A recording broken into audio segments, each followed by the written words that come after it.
Rosemary Headley, good morning. Sharon Williams, morning. Stephen Martel, good morning, sir. Christopher Serret, Keith Marshall, good morning, good morning. And yes, happy Father's Day to all those who are fathers on the live and who are celebrating this day. Um, Indeed, happy Father's Day to all of you. And let me make sure that this thing. Rena Jennings, good morning. Marvin without me. Deborah Duranti, good morning, guys. I don't know what happened earlier on there with the YouTube, but it seems to be okay now. Good morning to His Excellency Nigel O'Connor and First Lady Marcia Kagan. Morning, Diane. Keith Marshall, morning. Eva Smith Spivey, I think. Spivey, good morning. Angela Madu, Ruth Fronten. Carol Mayers, good morning. Morning, Carol. Carol is being prophetic, all right. I will take that. Darrell Nanton, good morning to you, sir. Betty James, Joy George, Sarah Richards. What's happening?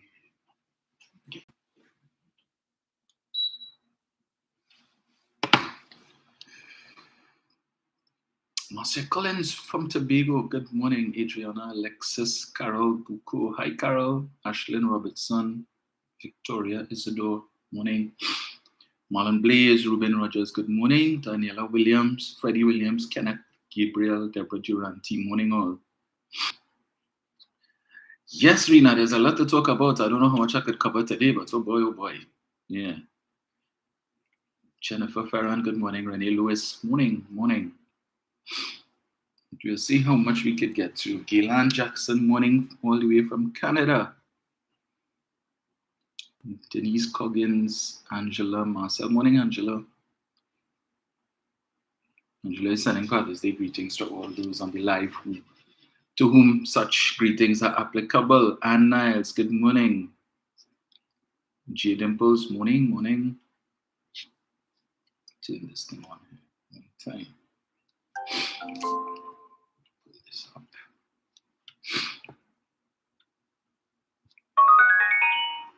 Right, let's see here.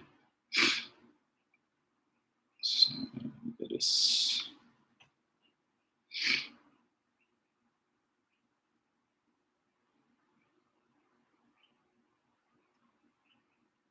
I wonder if we will see right, let me not be facetious. I will leave that day. I will leave that day. Morning to the Chief Secretary of the THA. His first Father's Day. Interesting.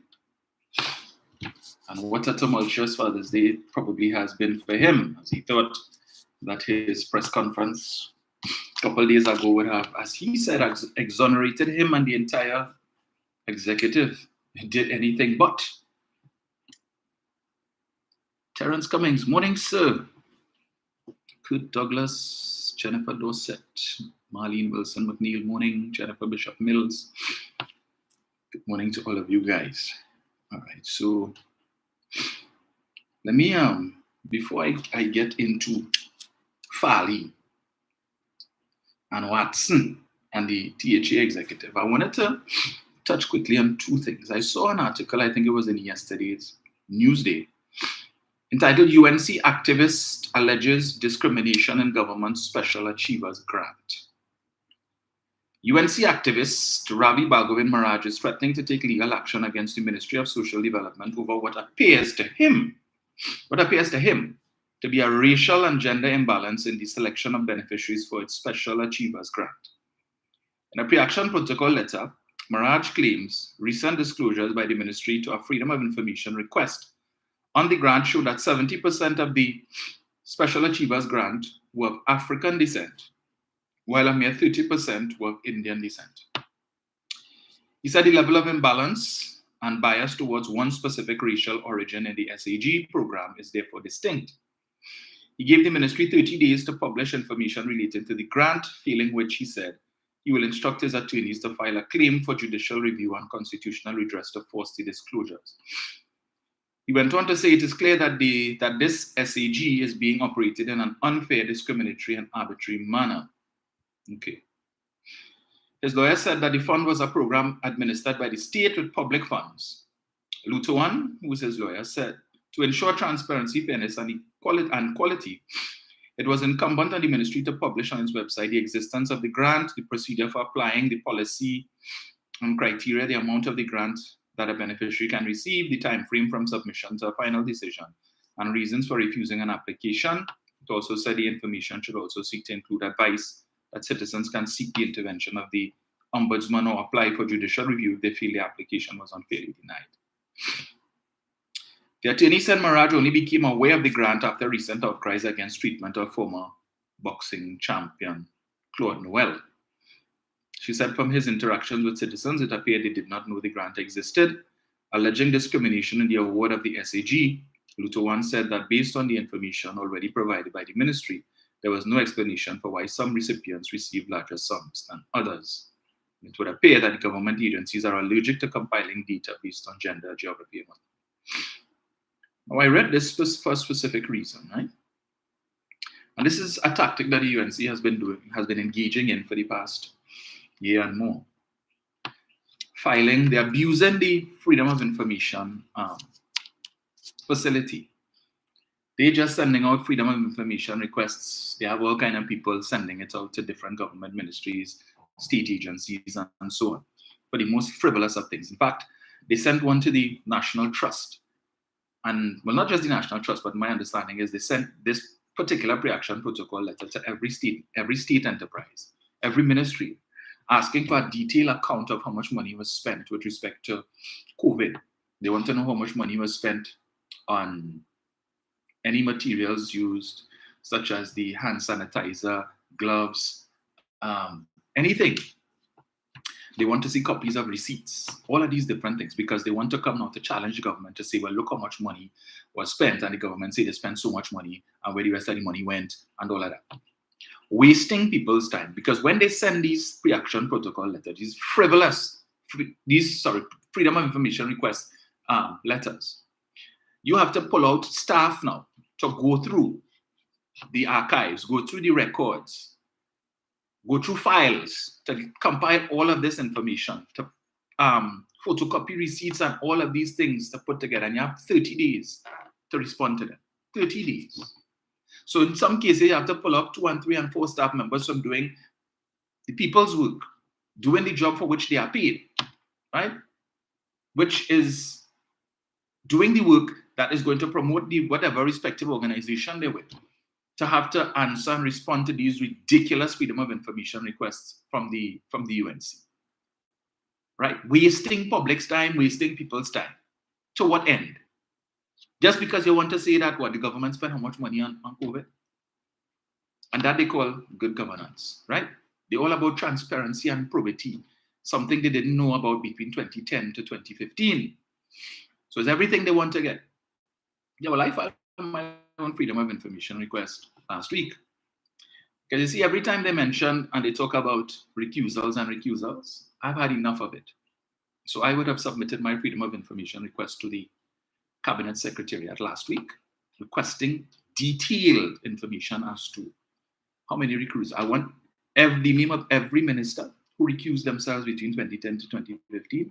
I want the reason why they recused themselves.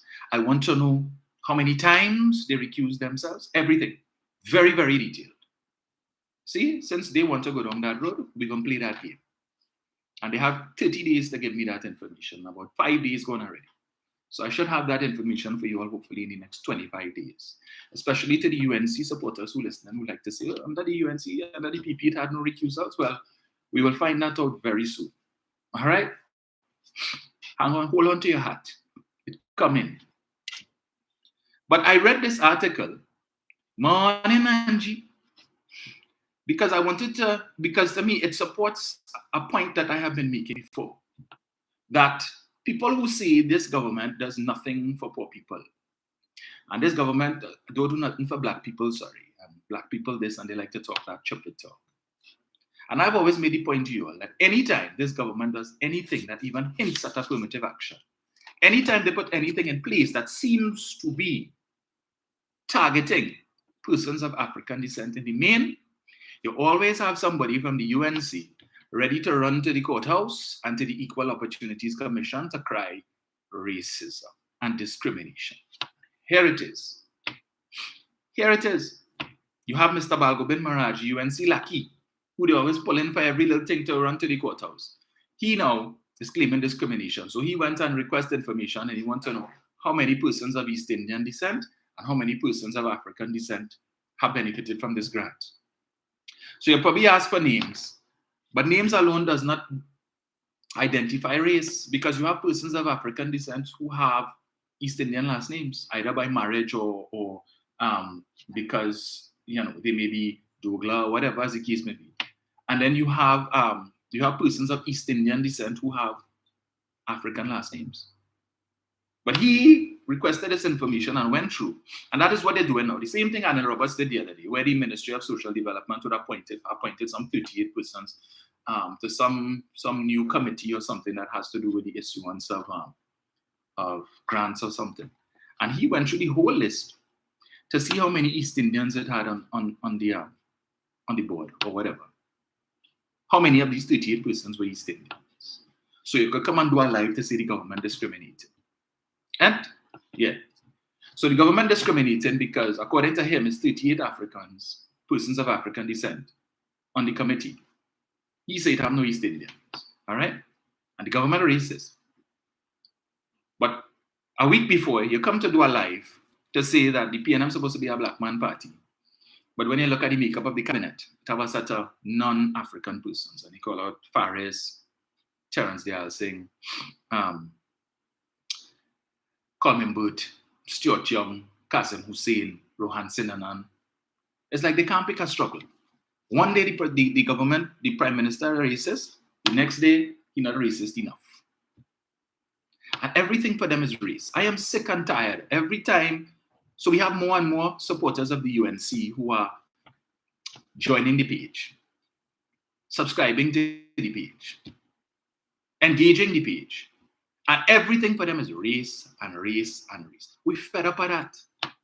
Go from here with that. If that is what you all have, if that is the only thing you all could bring to the page, go and listen to Douglaya Politics. Tune in to 104.7. I think that's it, or 104, wherever it is. The Underground Report. Them like that kind of choppy talk. We don't like that here. All right? We made the point. We don't see race. We couldn't care about race. The political leader of the PNM could be of whatever race. He could be Chinese, French Creole, East Indian, whatever. We vote for the PNM based on issues. It has nobody, no guru out there who can say to our political leader, right, we're going to free up the African vote. Or, yeah, we don't have anybody like that. So unlike where Sat could have told Ms. Prasad Bisessa when he was upset with her over that issue with the Muslim teacher in Lakshmi Girls College, and Kamla seemingly sided with the teacher, where he told her, we will free up the Hindu vote and we will free up the East Indian vote. No longer will we vote based on race and religion and gender. Sat said that, her guru. But there is no guru out there who could tell Keith Rowley, we will free up the African vote and no longer will we vote based on race. No, because the PNM supporters, we don't vote based on that. Maybe there are a few, I don't know. But I can tell you, the majority, not on that. We're not on that stupidness. You see, what we vote on is the fact that the inability of the UNC to admit to wrongdoing, to own it, to confess to it, that every time somebody in that party is accused of wrongdoing and somebody at the highest echelons is accused of wrongdoing, the first thing to come out of their mouth is the PNM. The PNM set them up. This is PNM at its best. This is PNM propaganda designed to make the UNC look corrupt. They will never admit to wrongdoing. No matter how much evidence is presented, they refuse to admit to it. And I see now our friend in Tobago, Fali, or Falai, as Watson has dubbed him, has now taken on that very same mantra. So he wants to blame the PNM for his circumstance, his present circumstance with respect to the audio tape. And come on, but anyway, we get into that just now. Let me not get into it. Let me just get back to it. So I read this article, as I said, to point out that fact that I've always made before. That despite the best efforts of this government, you see, and this is the hypocrisy in the thing, supporters of the UNC will always say that East Indian, that persons of African descent, that they committing the most crimes, is the most amount of persons in prison is African. PNM constituencies is predominantly persons of African descent, and they're starving, they're eating grass, they ain't have no work. There's a bunch of bandits and criminals. And anything that the government does to change that narrative, you will cry discrimination. They're doing too much for the African. So let me run to the courthouse, run to the Equal Opportunities Commission, file Freedom of Information request. Because it's discrimination against persons of East Indian descent. That's the narrative. So what is the government to do? Their hands tied. Their hands tied. Now he hasn't put forward the prospect that, okay, maybe the reason why there is that imbalance is perhaps because more persons of African descent applying for the grant. That's all. A lot of people don't know about the grant based on what he said. But that had not occurred to him, it's because the ministry is deliberately. So every time somebody apply, the ministry go through, all right, let me see, yeah, the ID card there, let me see what race that person is. Okay, yes, African, all right. Approved. No, East Indian, no. All right, forget that. That's the impression that they want to get. And always accusing the PNM of blowing the racial dog whistle. Doglaya and L. Roberts, he can't have a life, whether it's doubles and coffee or Doglaya politics or anything else, without bringing race into it. Everything is race. You hire a white guy to lead Paria or Heritage is a problem. Why they couldn't find a black person locally?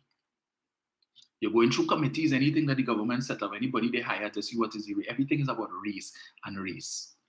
That's the best thing that they have to promote, right? To corral their supporters, because they know nothing else. It don't make sense talking substance or talking issues and serious issues to the supporters. In fact, their political leader said so at one point at a meeting some time ago, so a couple of years ago. She said, I know you all don't like when I talk serious issues or when I talk about these things. I know you all don't like because it bores you. Yeah. Them don't want to hear that. They don't come to the Monday night forum to hear about policy and stuff. They want to hear Kutru and Bakana, who thief, how much a thief, who sleep with who with this one, and who pants tight, and who shirt tight, and who pin small, and who practicing pom-pom politics. All of that. Who on who, that's what they like to hear. So that is all. You will, anytime that is the talk, and you look on their live, you will see the numbers high. But from the time she started to talk about policy, and this is what the UNC intends to do, I went, the numbers is dropped. We didn't come here for that. You're not interested in that. So we have the local government election on the doorstep coming up, right? But then they're not voted based on issues. Because at the end of the day, even if, God forbid, they were to get more seats, let's just say, on the off chance they get more seats, nothing is going to change. The PNM is still in the central government. And for the next 2 years, all we will be hearing on the run-up to the general election is how the central government starving local government funding because they want to punish the UNC districts because they voted for UNC. That's all we're going to be hearing. And you'll hear the councillors, they ain't getting this done and they ain't getting that done because the central government not giving them any money. And what else will change? There'll be floods for the next 2 years, and it's the same thing. They're going to come around on the back of a flatbed, and they will hand you a 6-inch Subway sandwich, a bottle of bleach, 2 broom, a scrubbing brush, and a mop. Tell you it was nice. And they move on to the next house. A box of KFC, 2 scrubbing brush, a bottle of bleach, other cleaning supplies, and they move along. Nothing. I'm not reading an article here, I think in today's Guardian, where people in Grandy are complaining that they are very displeased with the level of service that they've been getting from the UNC-controlled Sangre Grande Regional Corporation. All they're getting is complaints. Oh, the central government, they gave me no money. And the central government, they gave me no money. So we don't have no money, and we can't do this and we can't do that. So what are you doing with the money that you have gotten, right? Point us and say, we did this, we did that. You all wanted the corporation, you get it. Did you bring better service? No. So people are complaining now. Some of them say they ain't bother to vote. Whether it's PNM or UNC, they ain't care because it's the same thing. That's what they're saying. Right? But some of the supporters, they ain't care. They're ready to vote, you know. Ready to vote. They can't wait. Some of them might camp outside the polling booth the night before. Because they're anxious. Can we say the same for the PNM? I hope so. I hope so. I hope you all have the same level of exuberance to go and cast your ballot. And not only that, when these candidates come walking around, whether even, listen, no mollycoddle nothing.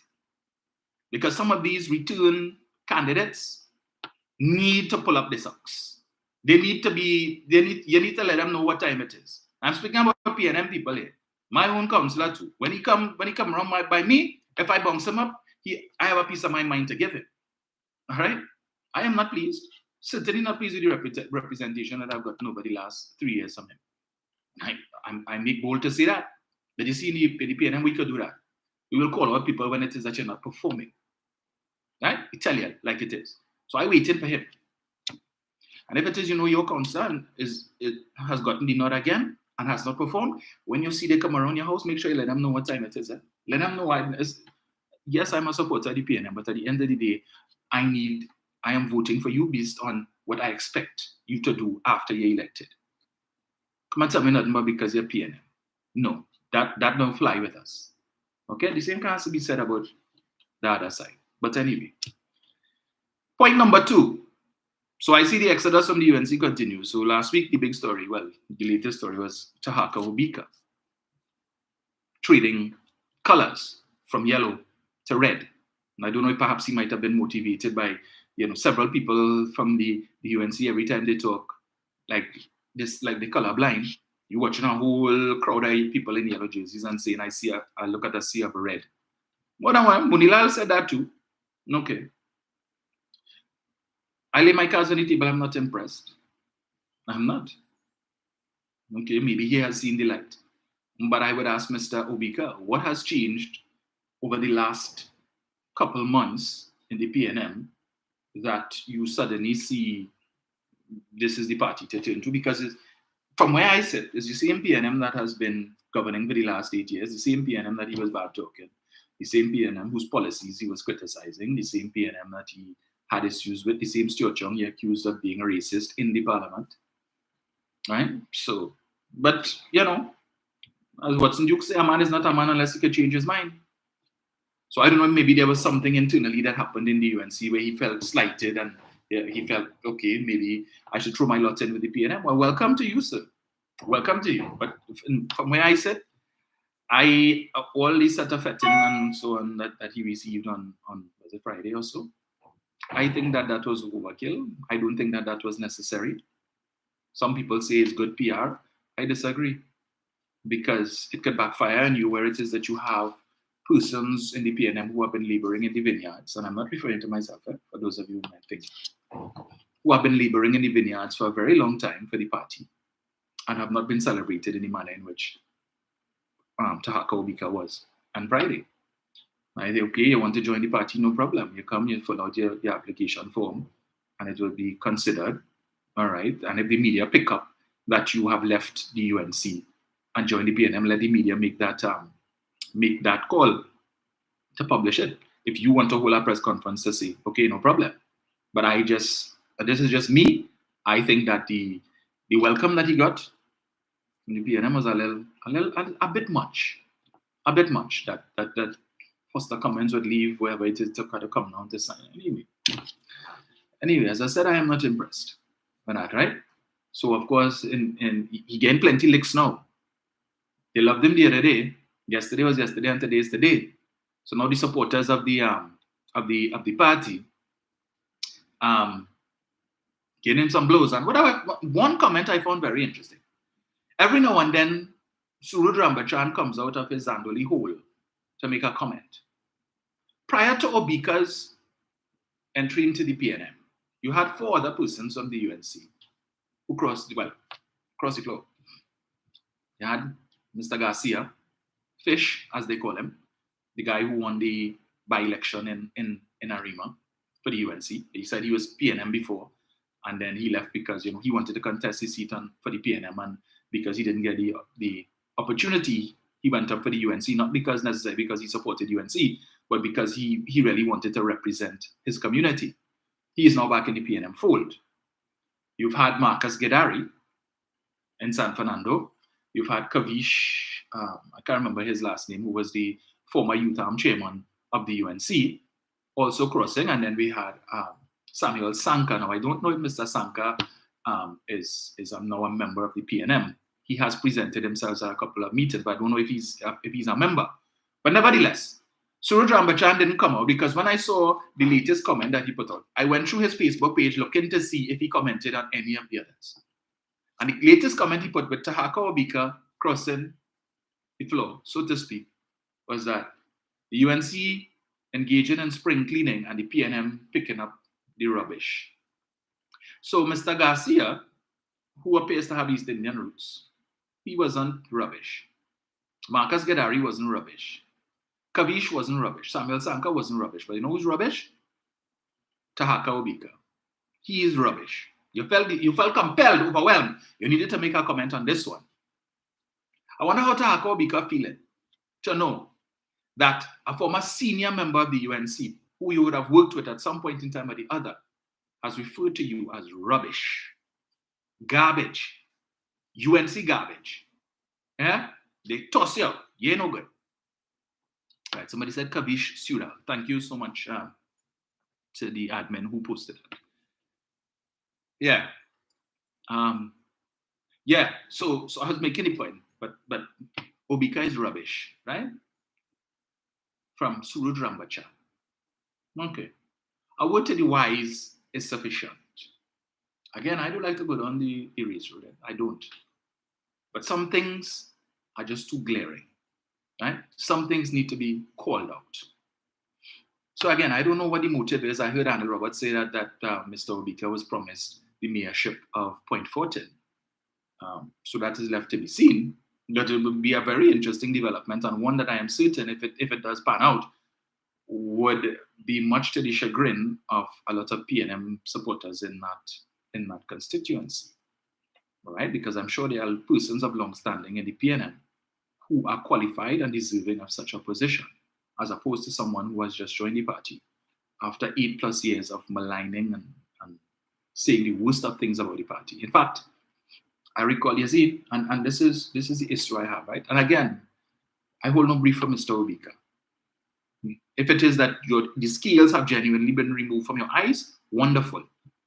But my issue is, you're the same person who got up on a platform at UNC. That time they had the Wednesday night when they were having meetings outside on the pavement, the pavement conversations, when Julian John made the infamous statement, when they go low, we go below the pavement.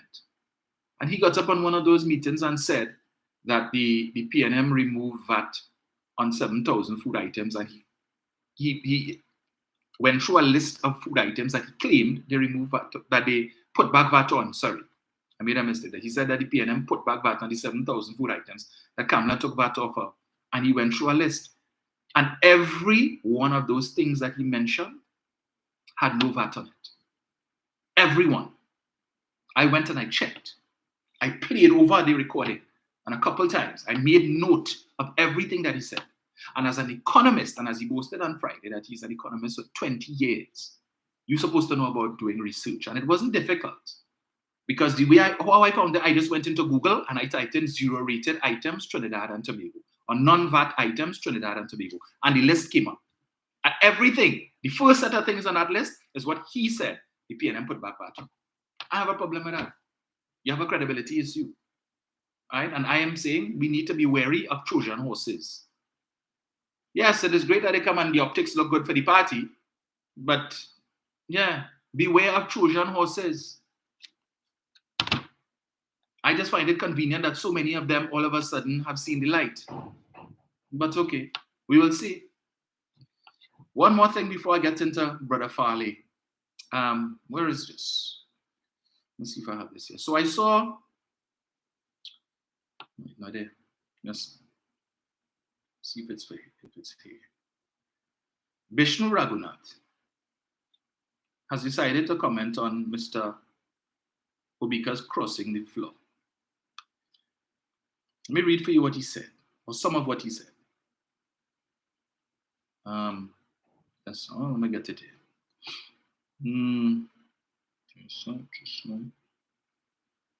Right. Now we all know who Bishnu Raghunath is, right? Political analyst Dr. Bishnu Raghunath. I think he was the guy who was incarcerated in, was it Suriname? Does not believe the departure of ex-UNC Senator Tobago to the PNM will seriously affect the UNC or how it performs in the local elections. Raghunath branded the switching of allegiance of Obika and 3 former councillors who won their seats on a UNC ticket in the last election but have since crossed over to the PNM as political opportunism. I don't think Obika brought anything to the UNC except to say he's a representative of the old NJAC.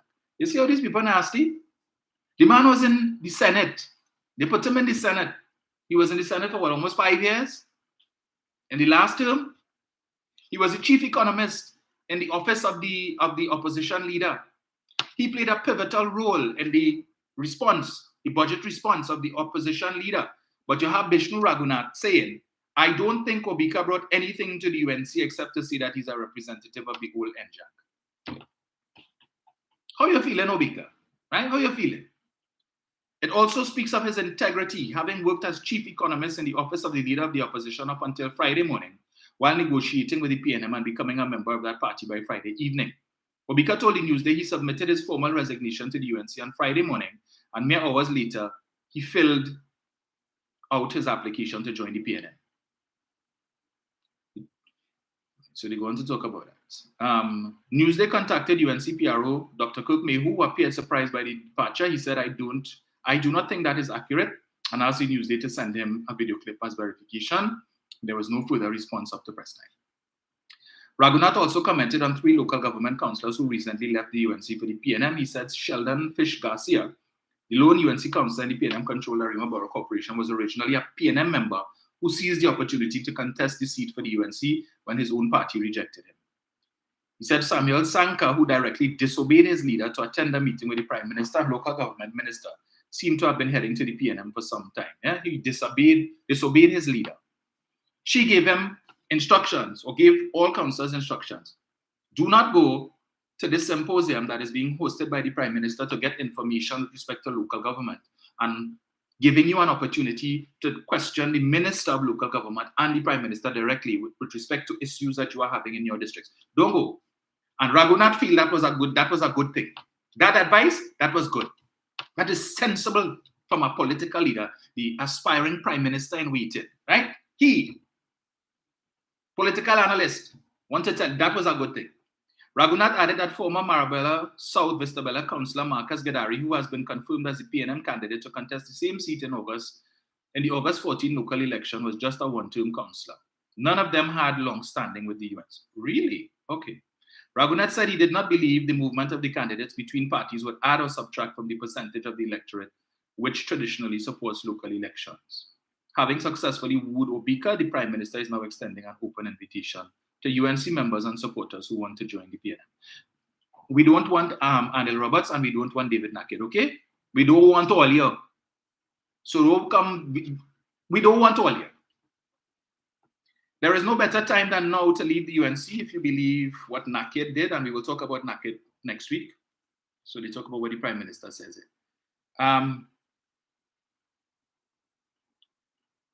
But you see, anyway, enough said on that, right? But I'm not surprised with the UNC response to Mr. Obika. Marsha Walker is beside herself. She going mad. Well, madder. Or more mad. Because she doesn't look like she mad already. Every 2 minutes she posting something about Obika, and he could have go to some small party and all that kind of nonsense. This Sunday morning press conference today, one of the persons, so I think it's Wade Mark and a gentleman by the name of Dominic Smith, and she put up a post boasting, you see, that the UNC have intellects and among their ranks and so on. Dominic Smith was a PNM who was rejected, all right, in the last election, and decided to support the UNC. Okay? So I wouldn't beat my chest about that. So when I only want to talk about the PNM picking up UNC rubbish, check all yourself. Mr. Smith wasn't always UNC, right? He's UNC of recent vintage. So that's nothing to beat your chest and boast about. Marsha.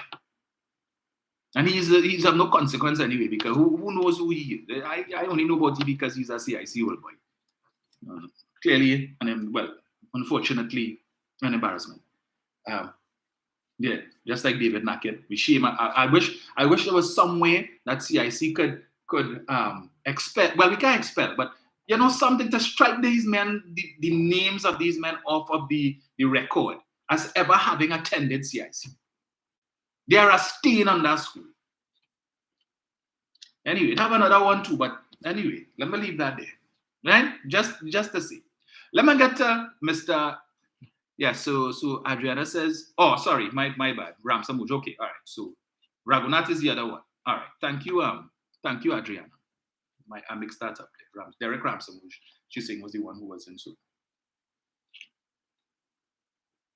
So Raghunath is the one who was looked like Duppy. But anyway, I guess we know where his political allegiances probably lie. Farley, Brother Farley. Yes, the Tobago Saltfish, as they like to call him, decided on Friday, well, he put out this one. I'll put this on here. We had to play Farley. So he puts out his recording, right? Showing that what a coward he is. You couldn't call a live press conference and allow members of the media to engage you, to ask questions. You do a recording with the whole choir, the whole congregation behind him, and only they had nodding their head. You could have swear it was a Sunday morning church service. Because all they hear everything Pali say, so true. Yes. We had tears and all. Zorisha, Hackett. You ever been not crocodile and alligator tears. You can see all the emotions and things, and turn up the head and only wiping the eye. And the lady next to her conveniently had a handkerchief to give it to her so she could wipe her tears or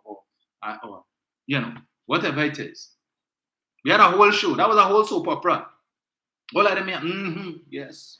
The only thing we didn't hear was pass the collection plate. Sure, I hear amen and a hallelujah too. It's just they didn't pass the collection plate, but everything else. And he there giving sermon, chapter and verse, and up to now. Well, he did himself no favors. Right? He did himself no favors. In fact, he dug himself in a deeper hole by that recording that we got there. Yeah? Yes, as Desh Rubin said, only as a dashboard puppies. Correct. So I see Zorisha and Tishia dressed all in black. They come to you're in a dark room and you dress up in black too. And you all and your dark skin. I mean, that's a triple whammy. Are you serious? This is that all. I didn't want people to see all stand up anyway. Let me promote it. Enough of that. Let me play Brother Farley for you. Yeah, we're playing plenty of Farley today, but not just Farley alone, right? Because Farley made a statement in that recording that it seems to me most people missed. Or I don't know if it is people tuned into the production late and they missed that part. But I comment to that. Because I ain't hear nobody talk about that. And to me, that was perhaps the most consequential thing he said in that recording, which I will play for you just now. But let me play this for you first. Right? Let me go there.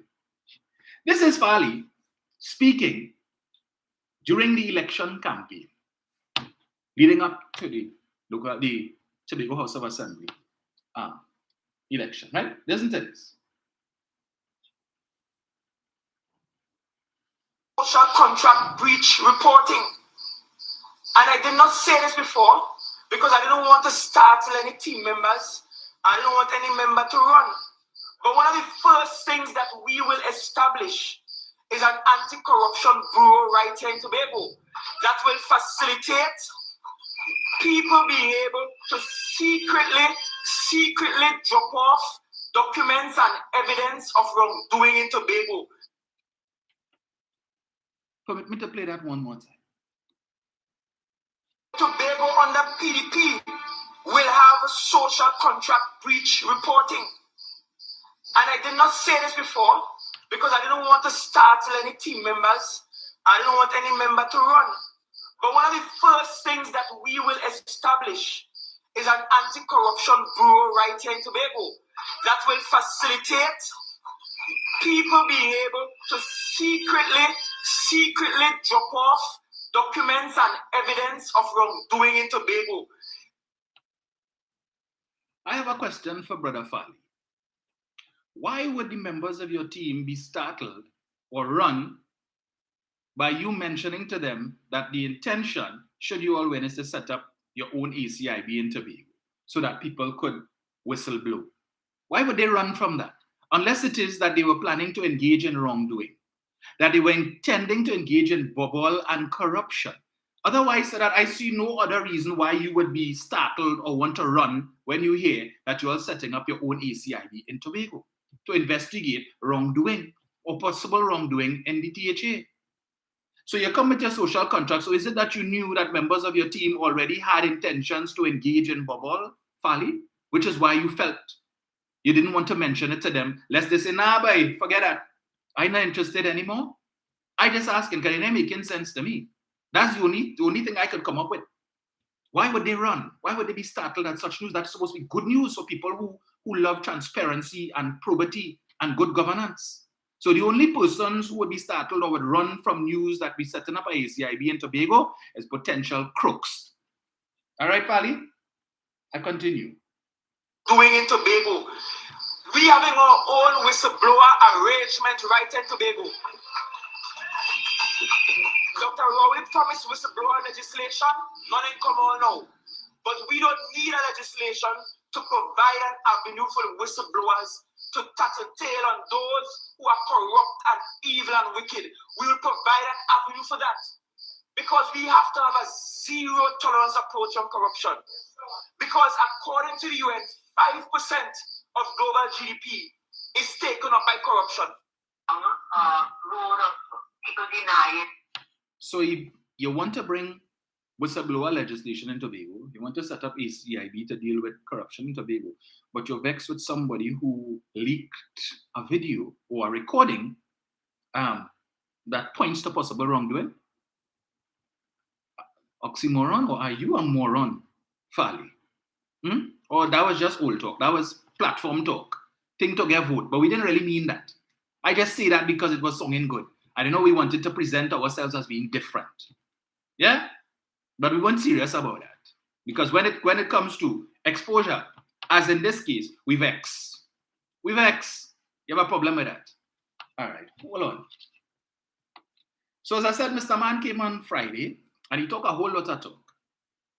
Everybody tuned in expecting to hear Fali talk about the audio tape, the context of the audio tape. And he did talk about that, in fairness to him. The only thing he didn't say was, yes, the voice on the audio tape is mine and Zorisha. He didn't say that. But he said everything else that he said with respect to that, the audio tape, pointed to an admission. Because he said this, he admitted the recording is 1 year old or more, over a year old. He said that it was a closed door meeting, which I commented on.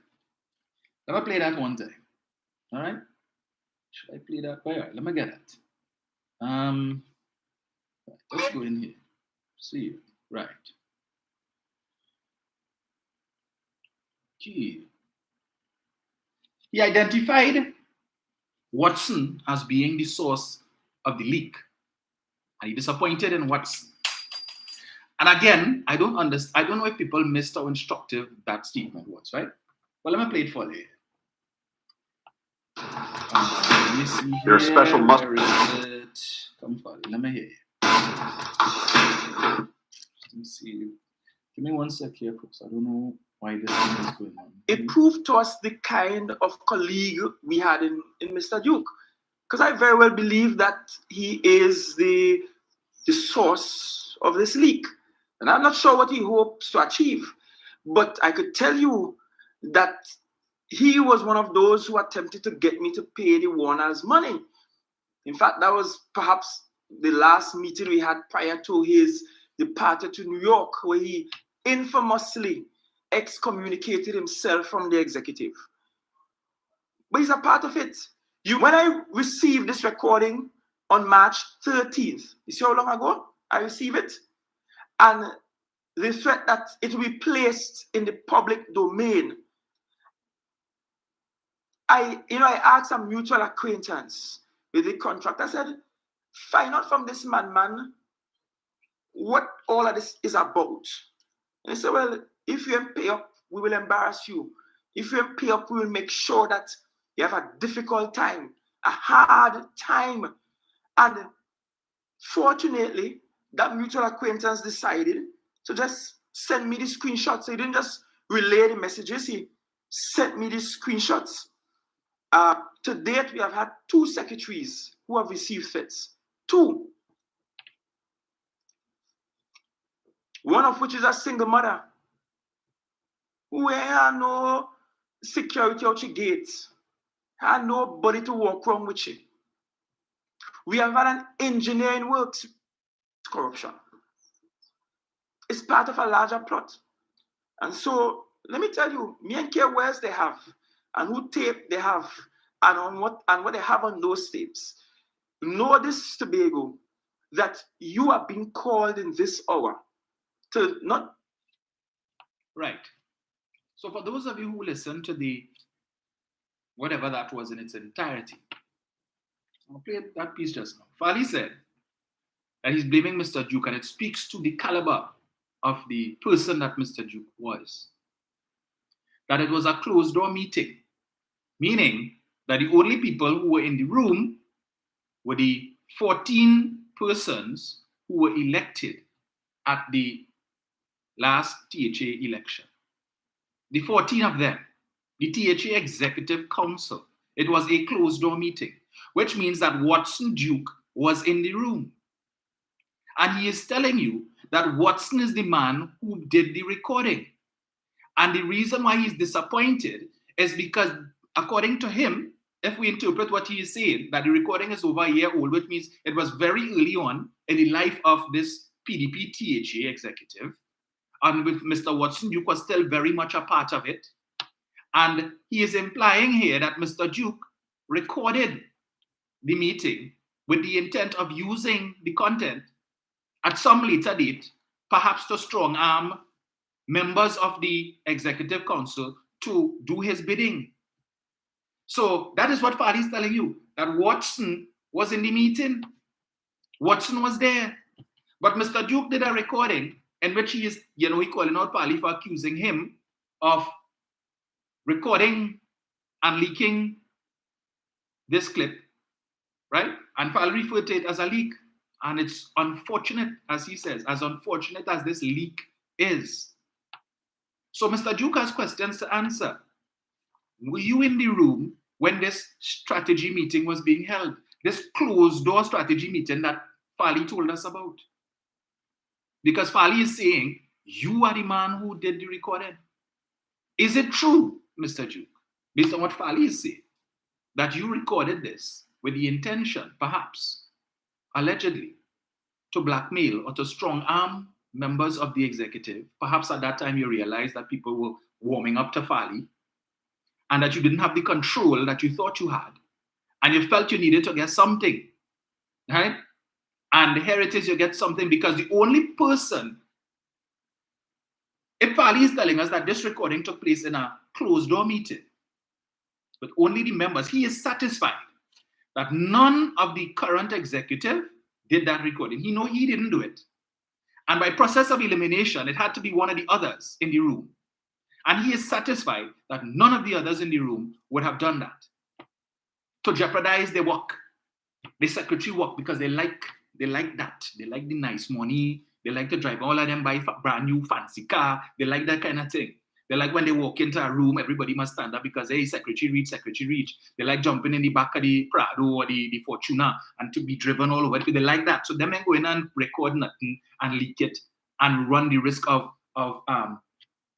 them having to go back to the polls and losing that. So based on what Fali is saying here, the only person who is no longer part of the executive and who has nothing to lose by that clip coming out is Watson. So he probably talked to all the rest of them, and it's not me, Chief. It wasn't me. It's not me. Well, the only person, the only Judas that had in the room then was Watson. So Watson needs to tell us if he was in that meeting. And if he was, in fact, in the meeting when this discussion was held, he is just as guilty as the other 13 of them. All of them. That's why Fali said that the entire executive would be exonerated, because he knew the meeting in which that was discussed. So all of them liable, all of them culpable. So when the police conducted an investigation, they had to talk to all 14 of them, Watson included too. All of you all sat down in this room and conspired to use state funds, taxpayers' money, to pay people to engage in bubble and propaganda. All. So it's not Fali and Zorisha alone. It was the rest of them in the room. And based on what Fali said Friday, was the whole lot of them.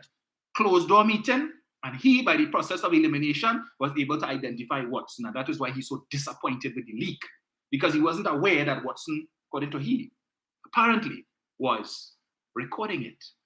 For whatever reason, it just happened to be that it came out conveniently for this. But is it, based on what Fali is implying, is it a case that the intention was to use that recording and perhaps other recordings he have? Because you hear what Fali said, he didn't care what other recording they have and what they have, and think he didn't care about that. Which means that he is well aware that there were other meetings, quite likely, in which similar things were said, perhaps other meetings that were held, in which decisions were made.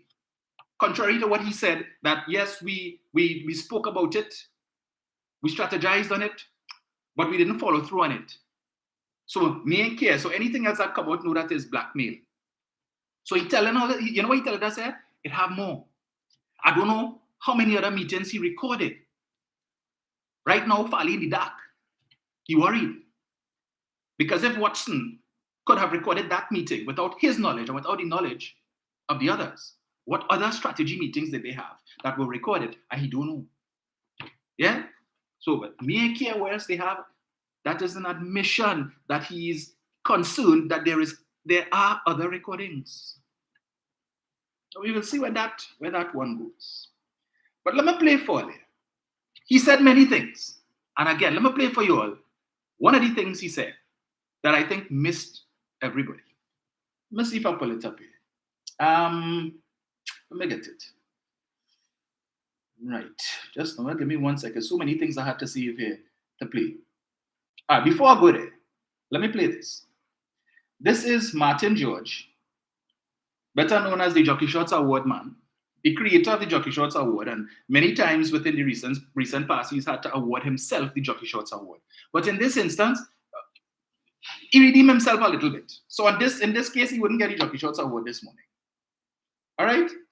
Let me get this here. Let me just play this for you all, and then I'll pull up on the other device what it is I want to play. No, that's not right.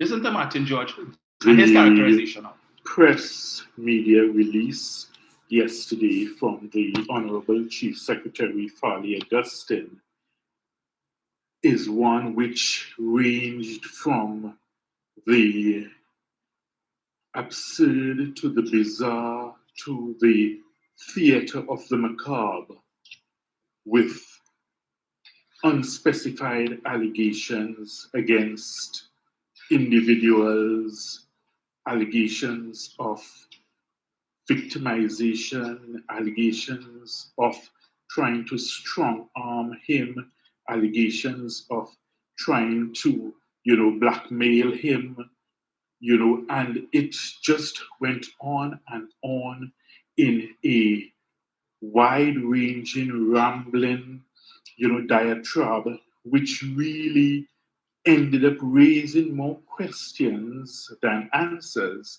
and actually opened a Pandora's box of other issues. Because one has to consider if implicit in his statement yesterday is an admission that, yes, he was one of the persons speaking in that voice note, because it seems to be that he admitted that the voice note was genuine.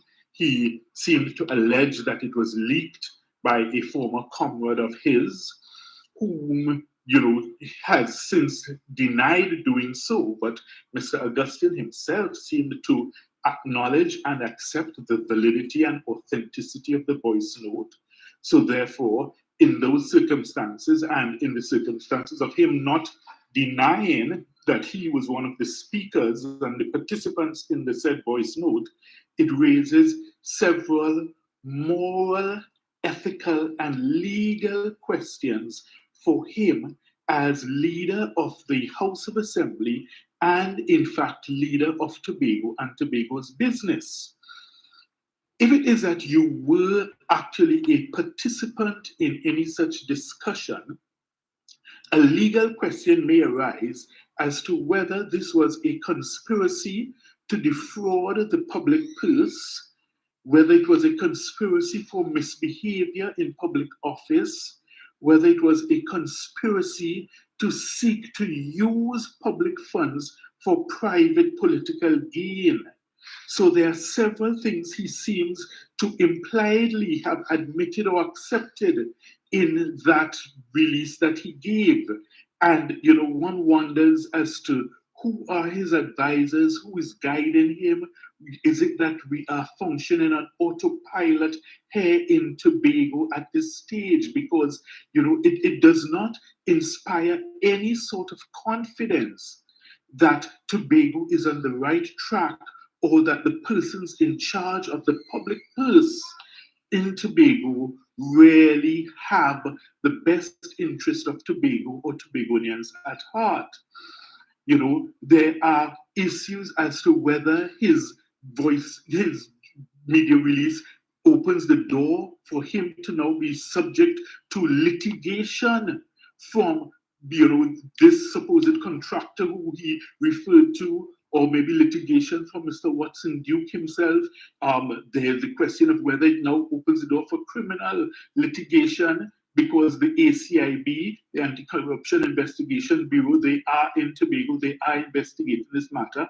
And if it is that you almost have an admission as to the authenticity of the voice note, and you are not denying that you are one of the voices there, then it raises all sorts of legal issues for Mr. Augustine. So I am not sure if he has made things better or worse for himself by that media release. And as I say, I'm not quite sure who's guiding or advising him.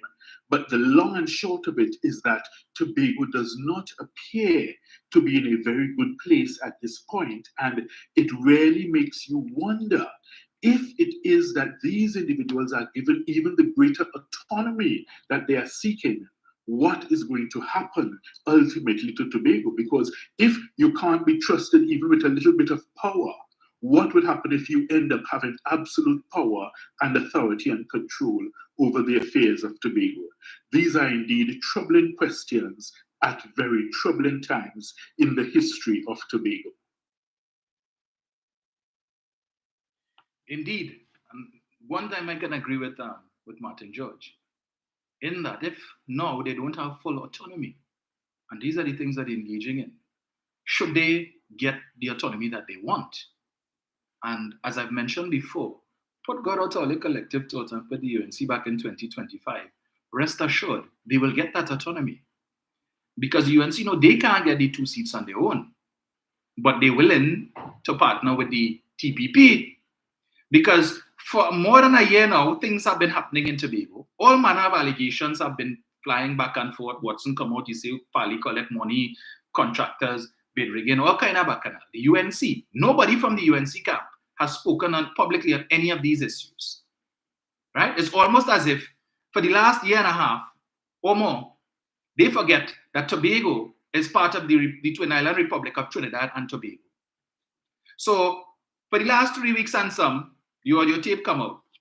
Kamla ain't say nothing, Munilal ain't say nothing, Annie Roberts ain't say nothing, Jayanti, none of them had anything to say on that.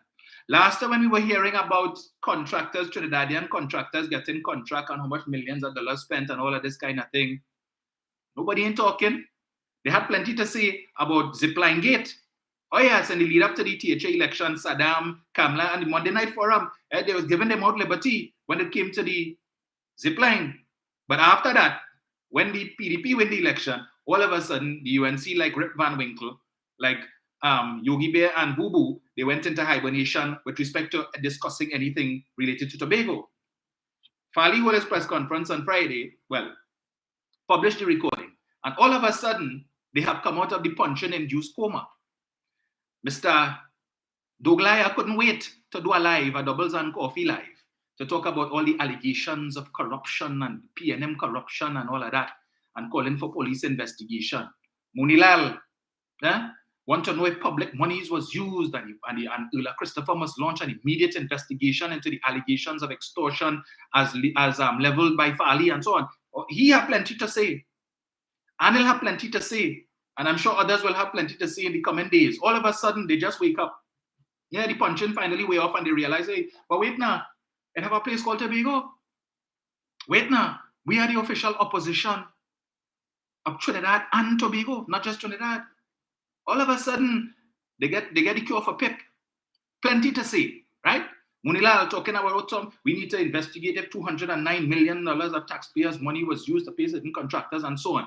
Like you forget, right? You're concerned about that $209 million, Mr. Munilal. But when you were Minister of the PP government, your government purchased a piece of land called Eden Gardens to build HDC House for $175 million. And Lyndon Scott, independent valuator. All of a sudden today, you know about valuator and independent valuator. But you didn't know about independent valuator then. In 2012, when the independent valuator, Lyndon Scott, valued Eden Gardens at $52 million, and you all paid $175 million for it. A difference of $123 million. Up to now, the population of Trinidad and Tobago don't know how that happened. Because after Raymond, another noted valuator and quantity surveyor is on record as having said he saw that land being advertised before the HGC by it on the websites of 2 real estate companies where they were offering the land, offering lots for $400,000 a piece. But the HGC purchased it for $664,000 per lot. What did they do in that period of time? He wants to know who is the owners. The beneficial owners of Point Lisa Park Limited, which purchased Caroni land just a few months before for $5 million, right? But sell it for $175 million and wanted $200 million. And when Munilal was asked about it, at the time he said, well, they put water, it had they run pipeline on the land and they developed the land a little bit. And that warranted an increase from $52 million to $175 million. The supporters won back the $100 million from AV Drilling, but that $123 million different. They're not interested in that. They won back that because, as I say, in that party, less is more. So $123 million is less than $100 million. No question. They're not discussing that. They're not ready for that conversation. You're concerned about what happened in Tobago and money, government money. But up to this day, we don't know what happened there. That the man, the state valuator, right, who wasn't even qualified. He was qualified the year after the transaction was completed, who come and say he valued at $180 million.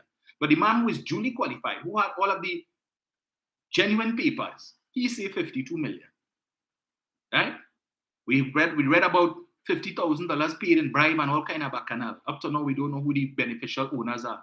But they gone with $175 million of taxpayers' money. Furthermore, after Raymond would have told us, the government did not need to purchase that land because there was currently lands adjacent to that they could have used to build a house. And even if it is that they insisted they wanted that land under the compulsory land acquisition act, they could have paid, they didn't have to pay anything more than $34 million for that land. Why they paid $175? But he want to talk about that. But we'll talk that another time. Let me get to what Fali said that most people missed or seem to have missed. Apparently, Watson missed it too, because Watson took that 23-minute response to Fali's recorded message. And the only thing he spoke to was Fali's accusation that he, Watson Duke, is the man who leaked the recording. And the insinuation that Watson is the man who made the recording. But Fali said something else. He accused, or he mentioned, or accused Mr. Duke of something else even worse. I don't know if it is Watson missed this. Listen to this. Let me get this here.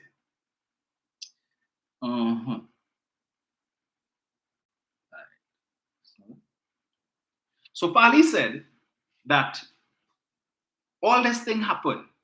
He was being blackmailed, extortion, threats to his life, threats to his family's life, threats to the lives of his secretaries, viable threats. And he didn't report it to the police.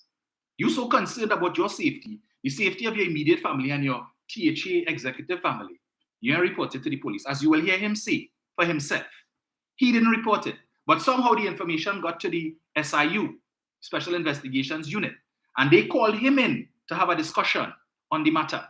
Why didn't you report it, Fali, if you were so concerned? They said that you were afraid that if it is you went and reported, that the recording, the police would have to listen to this recording that was sent to you to blackmail, and they would realize, well, it is possible that a potential crime may have been committed here, and we need to investigate you. So aside from the extortion allegations, Mr. Augustine, we had, well, this audio tape is incriminating, so we will have to investigate you too, right? Because it's possible that you would have committed a crime here. And based on what you subsequently said, all 14 earlier co-conspirators conspired to use public money for private gain, public money for propaganda to benefit your political party. We will have to investigate all earlier with a view to bringing a charge against the entire THA executive. Boy, me ain't want to risk that, not forget that. Me ain't going to tell them that, and I go handle that. Listen to Brother Fali again. Let me see if you all got this part. Time in January, when I was pulled off duty that day. Yes, let me go back a little bit. I want to let her get the full thing. And give instructions to the public servant to just pay him his money. But more than that, the most troubling of the messages is one that comes from a questionable character that says, "Morning, bro." I'm blocking the character's name. It says, "Morning, bro. I personally like the young man. I mean, I certainly favor him over this PNN. I hope he can sort out stuff and avoid what else to come." And I want to leave this message up for a while, because I'll tell you that sometime last year, in the effort to coerce and extort monies, there were viable threats made to my life, to the security of my family, and to members of this team and our supporters. Now, here we said sometime last year, when they were trying to extort monies. And he said they used the recording as the means to extort. But he only got the recording in March of this year. But he said since last year they're trying to extort, right? So since last year. All right. But you only get the recording in March that they were using to blackmail you. But last year they're trying to, all right. Make it make sense now. Viable threats. But more than those viable threats, was sometime in January, when I was pulled off duty that day to speak with the head of Special Investigations Unit, Tobago, from the TTPS. And I was informed then that they had viable knowledge of plots that can be detrimental to my life. And one of those so-called plots, in fact, I didn't report the matter. The matter, somehow SIU got it, and SIU then... Viable threats to his life. I didn't report it, but somehow SIU got the information. Got an investigation, and the head of special branch and I spoke, and we had to do some things with my security at the time, and still doing some things with my security to ensure safety. And a special investigator was sent to Tobago. I was interviewed, and in that interview, I learned from the interview that the threat was that, they will start to kidnap people in this space to send a message to me so that I could just pay money. That was one of the two threats, or two lines of threats being explored. Listen to what threat number 2 was. The police pull him aside, had an interview.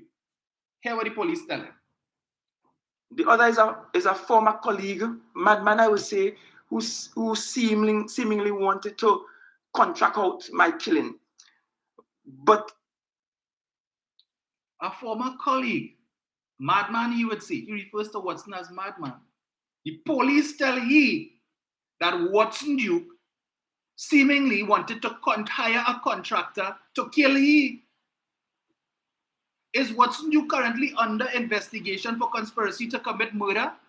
To murder the chief secretary? Because that's what he just said here. The police told him they have information that his former colleague, who he refers to as a madman, seemingly contracted out his killing. How come Watson didn't refute that? Is it that he missed that? Nobody in the media talk about that. I ain't see Liz Williams talk about that.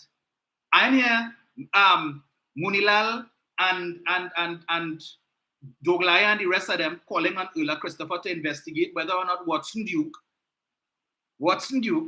paid somebody, hired a contracted killer to kill Farley. He just said that the police tell him that. He didn't say that somebody pull him up on the street and tell him that. The police told him that Watson seemingly hired a contractor to kill him. And Watson Duke walking around normal. We living in the Twilight Zone. Has Watson Duke been questioned by the police? Because where is this credible? If you have credible information, viable information, that the Deputy Chief Secretary, which he was at the time, in January, you hear when January, or thereabouts, or did he leave as it? Well, that Mr. Watson Duke hired somebody to kill Farley. Well, I would think that viable evidence is enough for you to pull in Watson Duke to question him. I am concerned. Watson Duke looking to contest election all over the place. What happened to that plot? How did the police find out about that? I am confused. So Farley was so concerned. He didn't report to the police, but somehow the police find out. So Watson is now accused of conspiracy to commit murder. But he didn't address that issue. I don't know, as I said, probably he tuned in late and he missed that.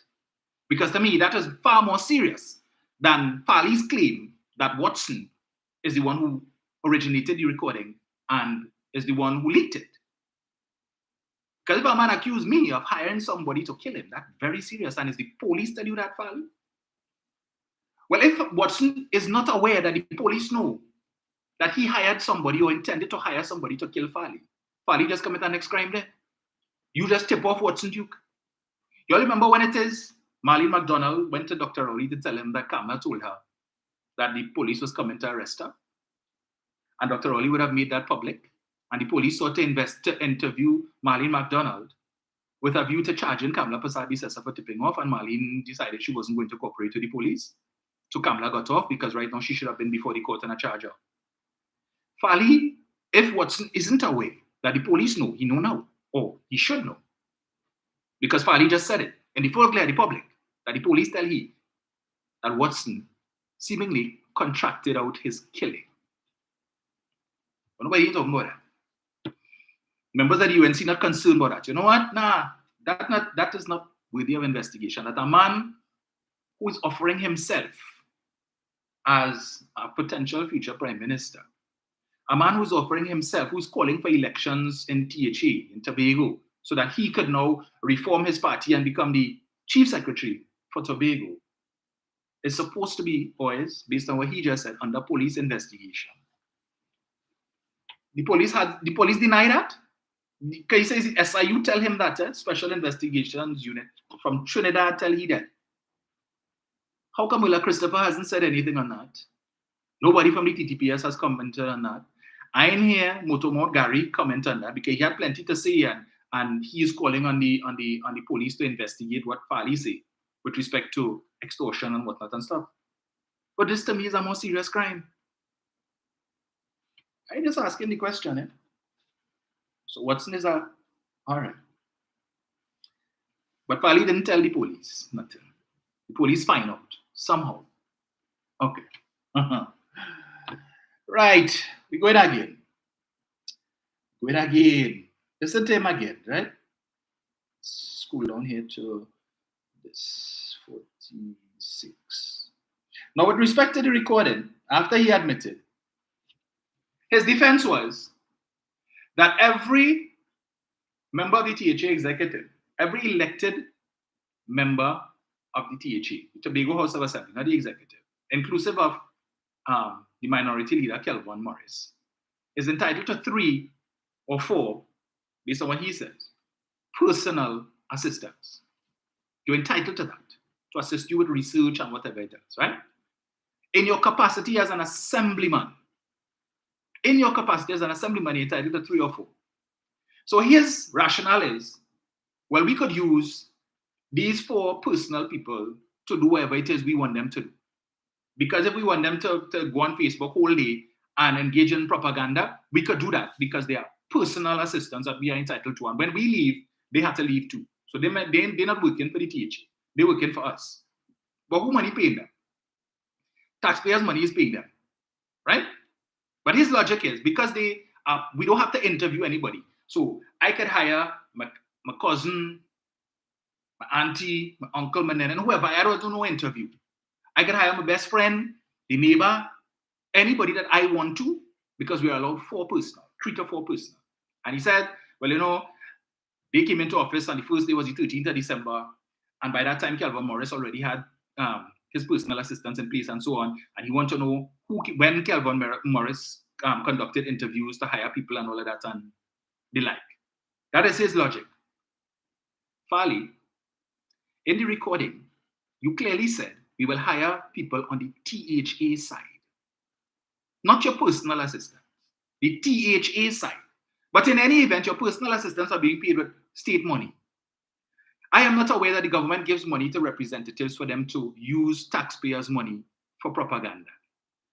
The government is not going to give you money to pay people and the only job is for them to sit down whole day on social media and spread propaganda and lies. Even if it's your personal assistants, right? But let me see if I find that recording. But before I find that, let me get at it.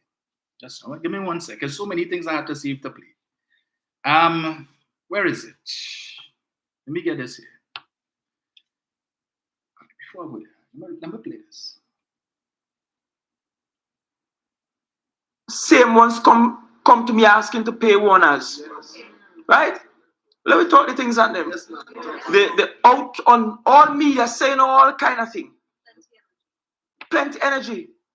The old chamber of commerce. You realize chamber of commerce self-purge and clean itself out.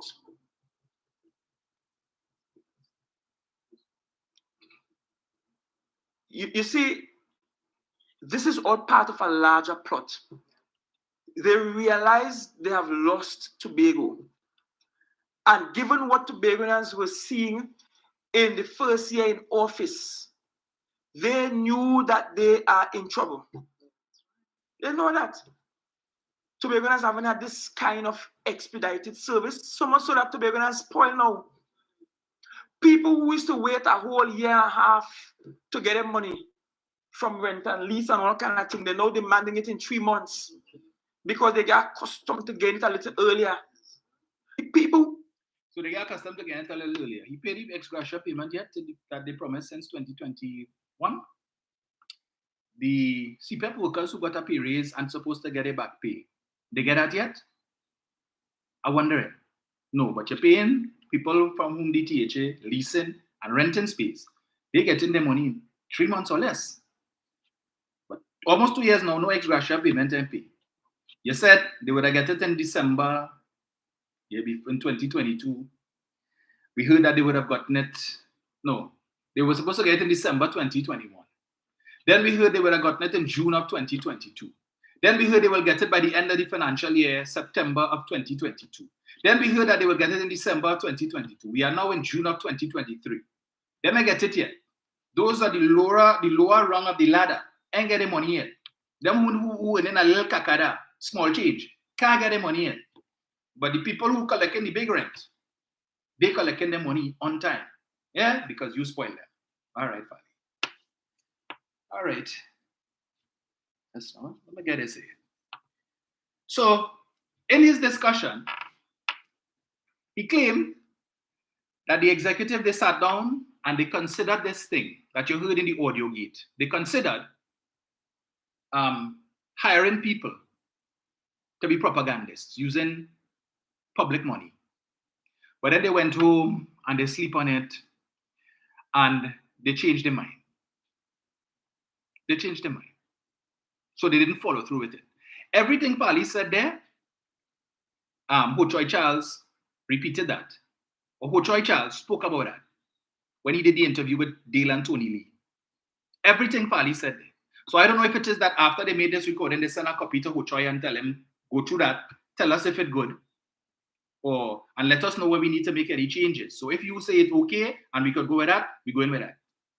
Because I find it very strange that everything that he mentioned there about the recording was a year old. Pochoy said that in the interview, that they were immature, they were innocent and ignorant. You know, they knew and they don't know what is right from wrong. But they whether or not they follow through on it, if they follow through on it, we can have that conversation. And if they didn't follow through, we can have another conversation. Fali come and say the same thing, that they discussed it. That is plotting, planning. You discussed it.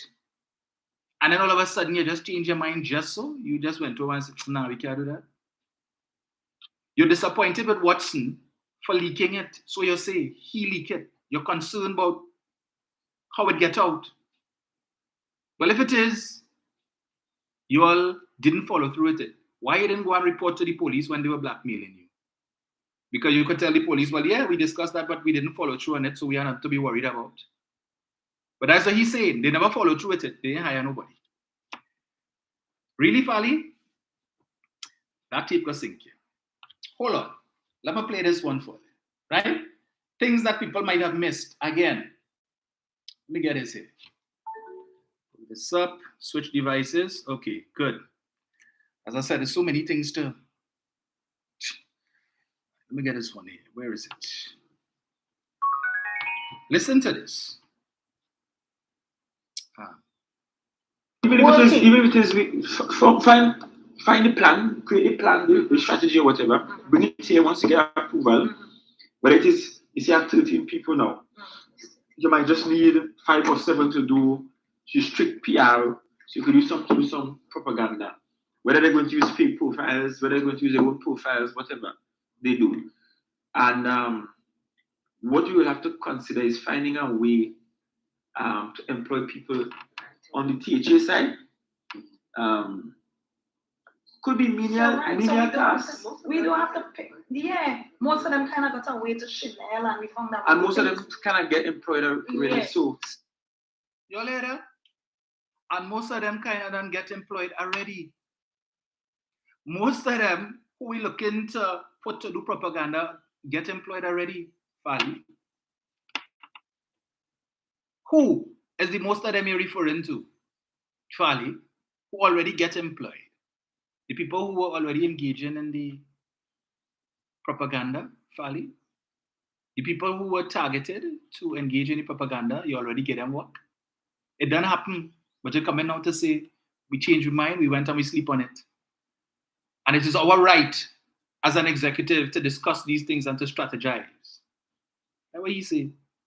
Yeah. So that's phasing others who are not employed to bring them in because they are happy to do the thing on the side voluntarily. You know, once we employ them 8 or 4 in a lucrative. So they get income. Yes, that is a way. So we will organize. And that will help. That will help even with as I was indicating, with the challenge you raised in terms of how to organize responding to the moves in Trinidad, that can help in shaping the narrative. Because about shaping the narratives. I don't want us to stop campaigning and then switch it back.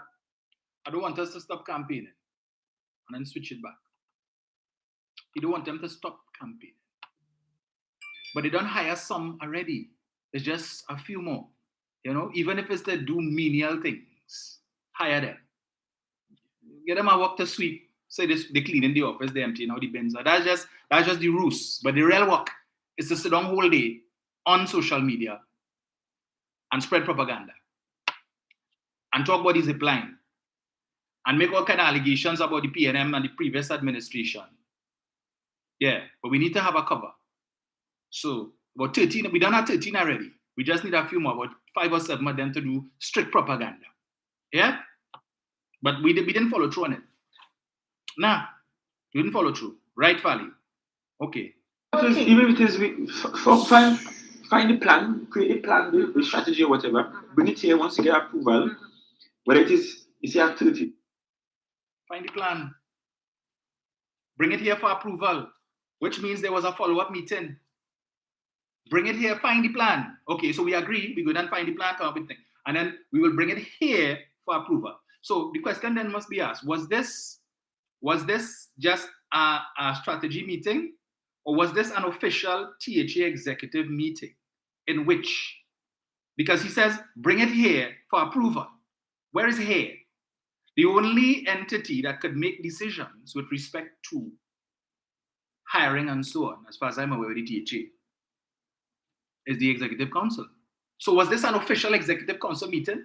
And if that is the case, we need to examine the minutes. Is it that because the minutes should reflect what was discussed? Are we going to destroy the minutes? Or did we say, nah, you see what we're going to discuss, don't put that on the minutes? So the police have plenty of work to do. Because he said, bring it here for approval. So if it's outside of the Executive Council, and you all just having your party meetings, so the party leadership meetings could make decisions with respect to public monies. Because any decision that you make with respect to hiring persons must be reflected in the minutes of the executive meeting. That is an official decision.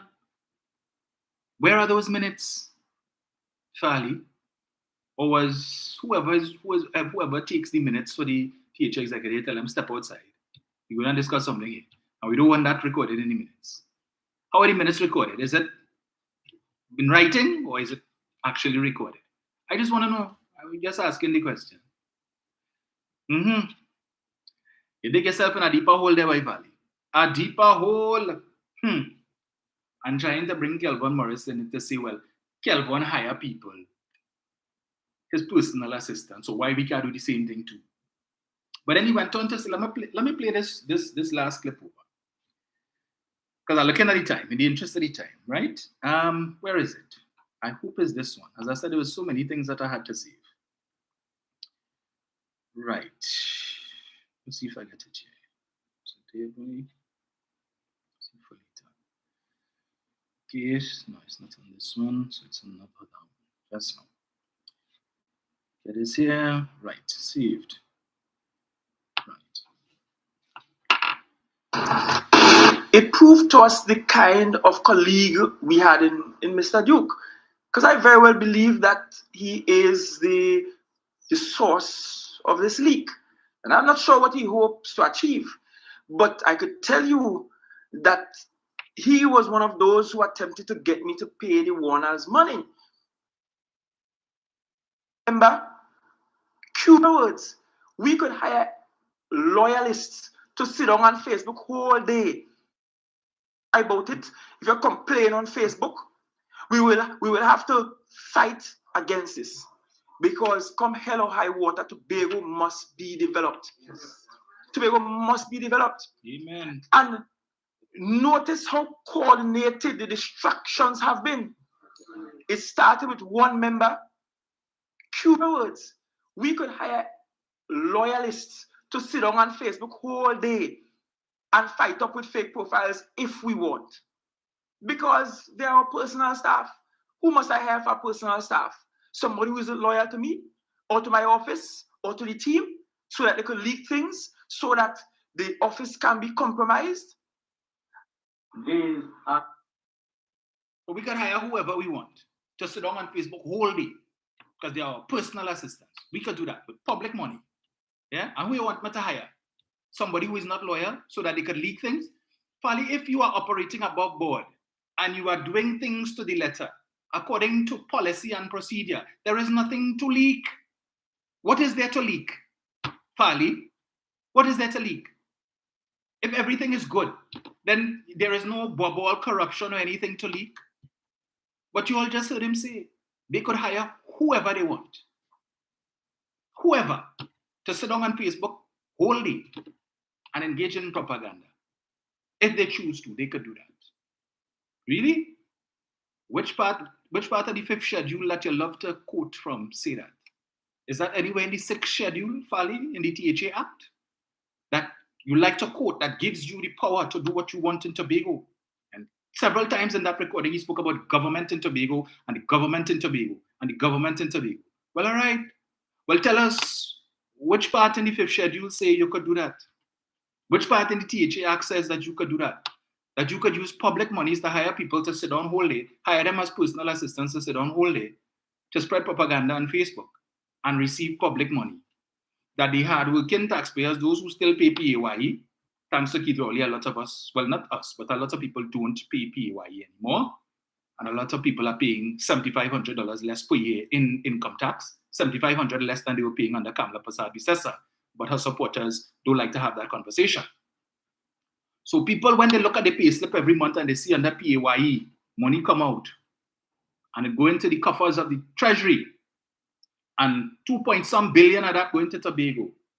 Wouldn't that money be better spent, Fali, in helping people who are less fortunate, the people who are genuinely in need? There are a lot of people in Tobago who are unemployed and need jobs, Fali. But you are saying we will use that money instead. The same money we always complaining about, always too short. We don't get enough. Central government don't ever give Tobago enough. We don't get what we ask for. But let me use the little that we get to hire at least 13 by 7, 20 people to sit down on Facebook whole day, claim that they are personal assistants. But you heard in the other recording, we will hire them on the THA. We hire about seven of them on the THA side. On the THA side. Kelvin can't hire nobody on the THA side. He can't hire nobody to work in the THA. Only you and the next 13 of them could do that. Right? So take Kelvin out of your stupidness. Kelvin, just like the other 14 of you all, is entitled, as you say, personal assistance, no problem, to do work in the office, in the district office, the constituency office, or whatever it is you all call it over there. That is allowed. But you see, when you talk about hire people on the THA side, that is a different story. They're on the THA payroll. They are not your person. They are not your personal assistants. They are employed by, as you say, the government of Tobago. Fundamental difference, Fali. Well, him say he can hire who he want, and then you have people in Tobago saying, well, he young and he innocent and he inexperienced. He deserves a second chance. Give the boy a second chance now. He didn't mean it. He didn't know. And you have people like Hochoy Charles supporting that nonsense. You have people like Hamid Ghani talking about AI, artificial intelligence, so we cannot rule out the possibility that the recording was made using artificial intelligence. Well, Fali just tell you, Mr. Ghani, you're talking rubbish. Fali say, it's real. And Watson leak it. And he disappointed in the leak. So take AI out of the picture.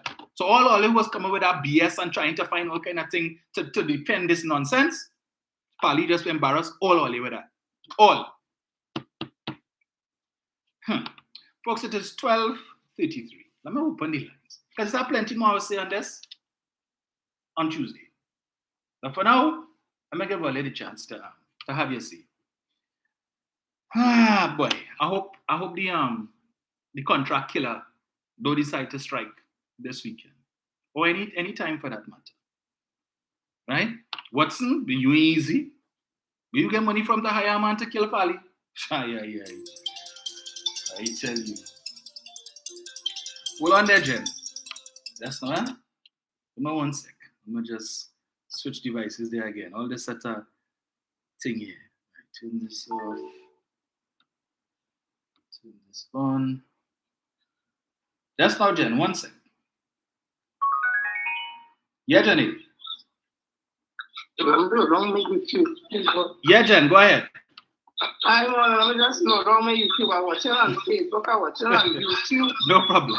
Just outside watching back and so morning Dominic and morning to all the callers, listeners tuning into YouTube and Facebook. All the fathers out there, constructive fathers, happy Father's Day to you. And mommy and Trey no go to get daddy no jockey short and first again now. Give him something nice now.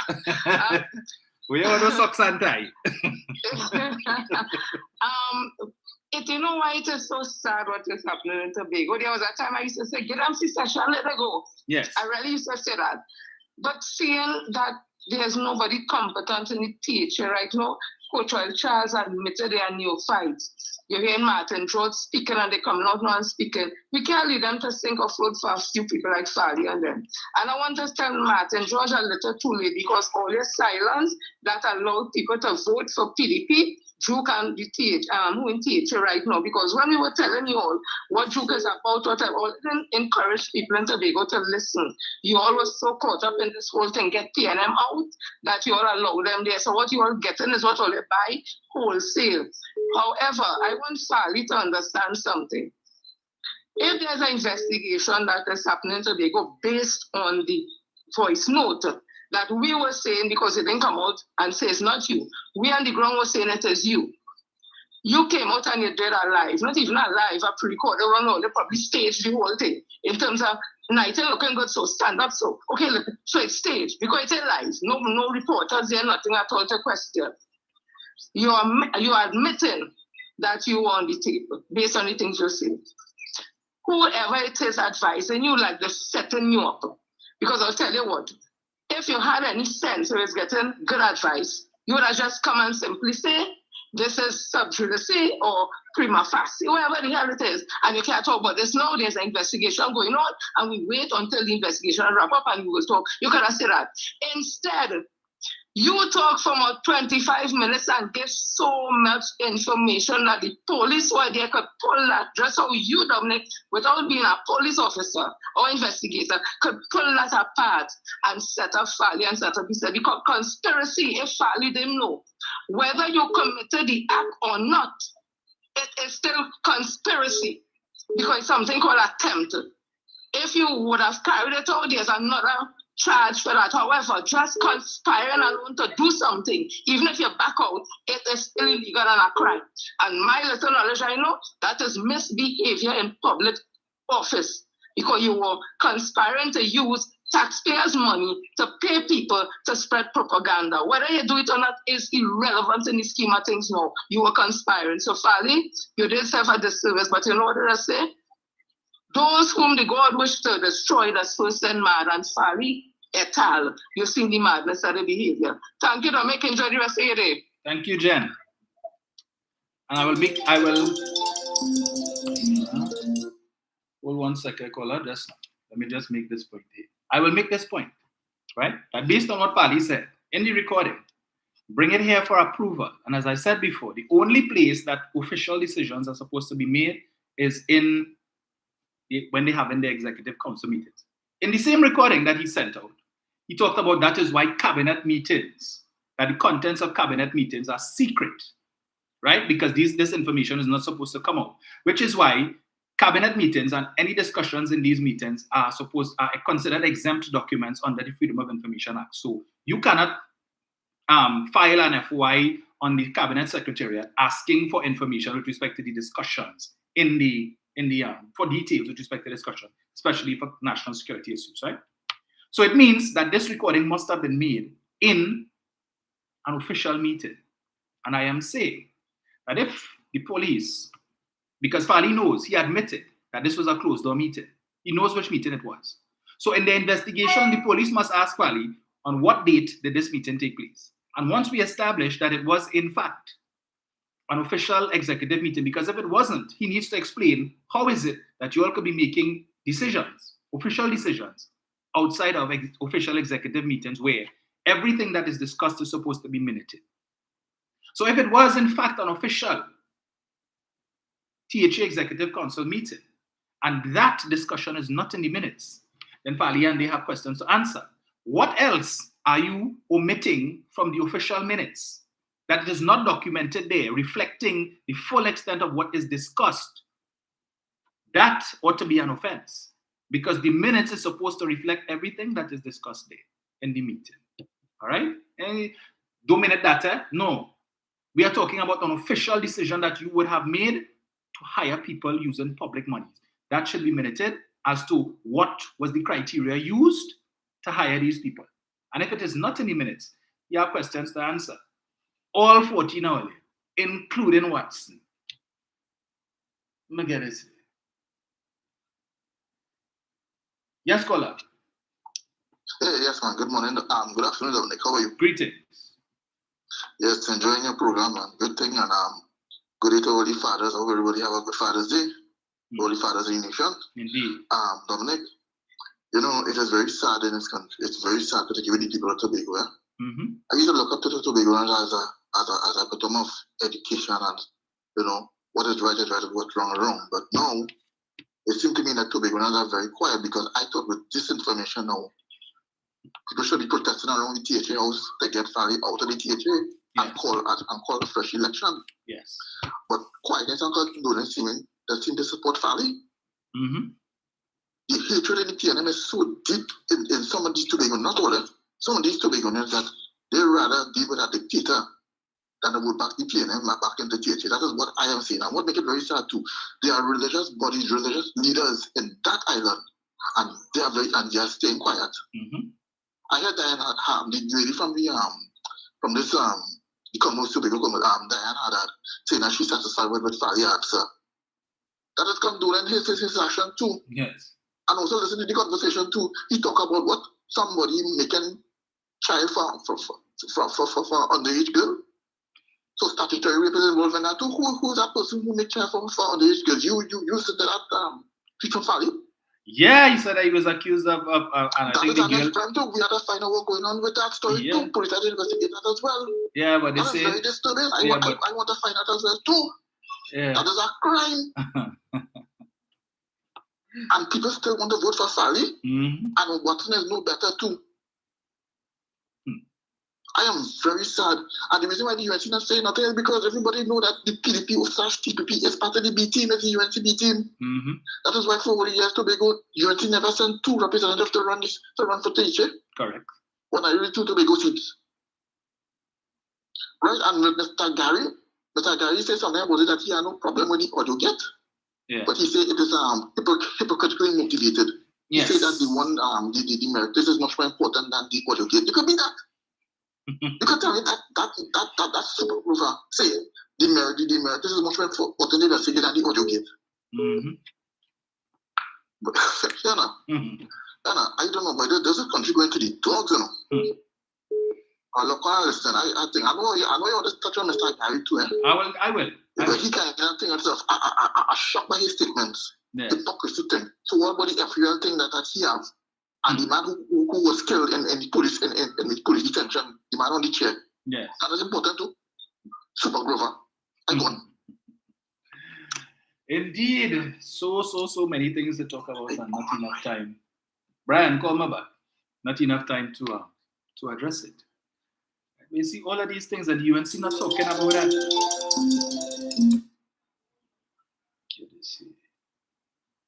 Brian. Hello. Dominic. Yes, sir. Good afternoon to you. Greetings. As well as all of your listeners and callers. Greetings. Dominic, first of all, this Obika thing, I concur with you, although there are people who are against me for concurring, because I had a lot to say on it to certain people. And they are telling me I should not say anything about that. But I am a concern because I remember Senator Obika accusing the PNM of all sort of things that had to be put out of the parliament, the upper house at one time. Yes. You understand? All of a sudden now, because you turned 40, you have at the front premonition. 40 means is 1 year after 39 and 1 year before 41 as far as I'm concerned. Brad, you better not epiphany. That is all it means to me. So to come and use the excuse that, well, I turned 40 and I think it's the first year and wherever. So it means, hey, you were just 39 and just now you're going to be 41. So Brian, you're saying that when you turned 40, you didn't have an epiphany? No. What epiphany are you talking about? You will tell you something. You only get to know you'll be saying, my God to thee. That's right. So don't come and tell me about when you turn 40, all of a sudden you're thinking and you said so many of the most hurtful things about the PNM. And that is I don't like concern. I mean, I don't against people having given a second chance to join the PNM and being introduced into the PNM and so on. But at the end of the day, the hurtful things that were said, I want to ask you a question. Is Naki decide to go and join the PNM? What is the welcome him to? We don't want it. But there's no point. But not me to say. So let me see out of that. I just have my opinion like you. And for them, like you say, that's just me. There's a thing in Tobago, Dominic, and I love it now. I always used to hear it. But now you see me, I love it even more. Long road for mother goat. I love it. I love it. Dominic, there's so much that reason why I haven't said anything publicly on this Tobago thing, because there is so much to say.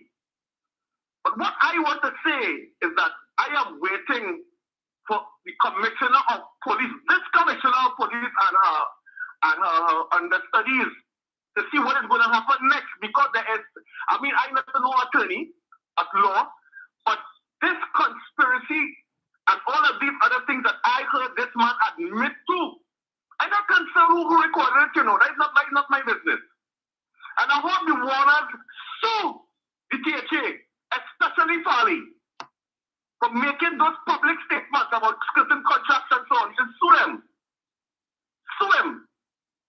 You understand? And I'm waiting on the police because they're moving very slow.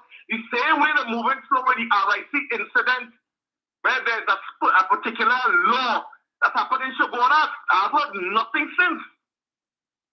You understand?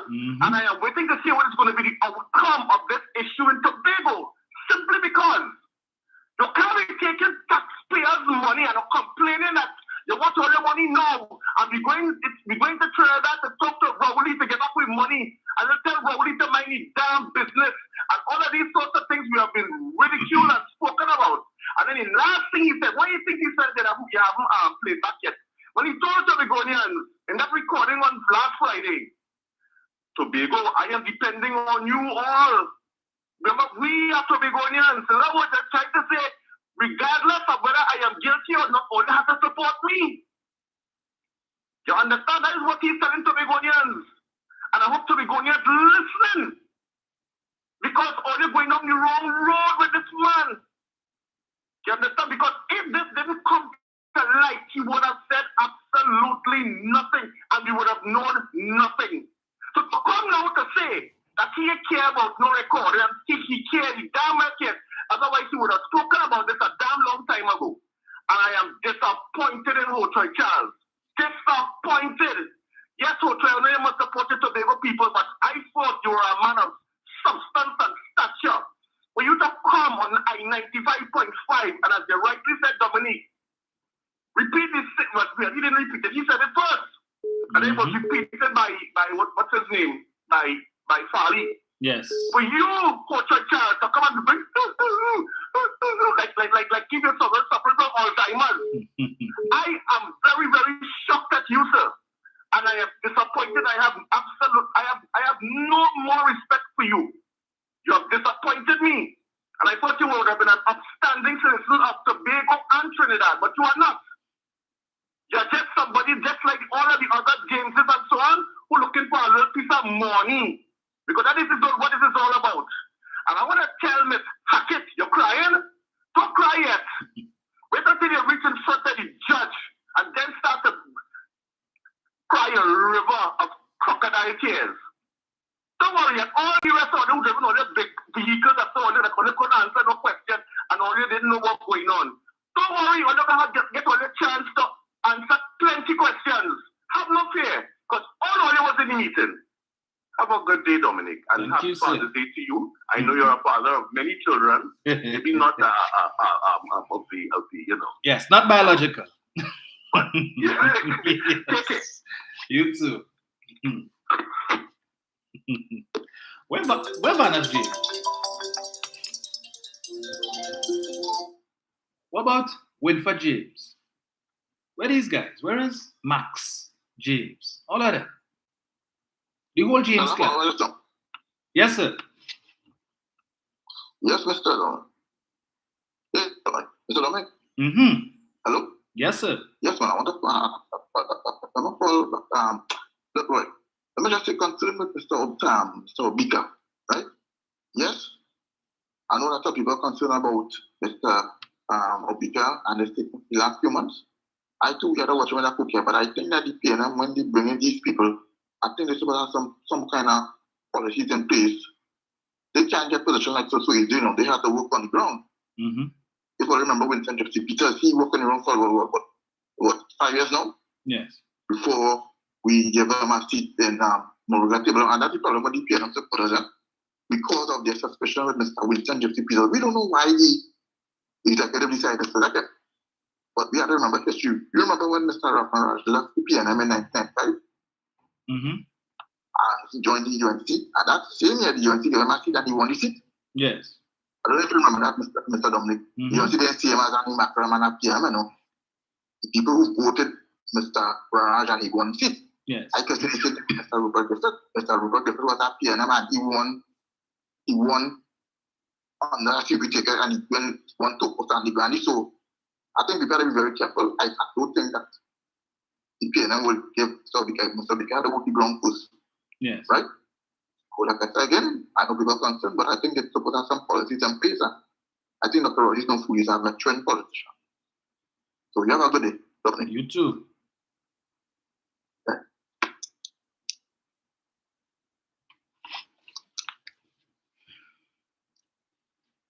770-1763. We still have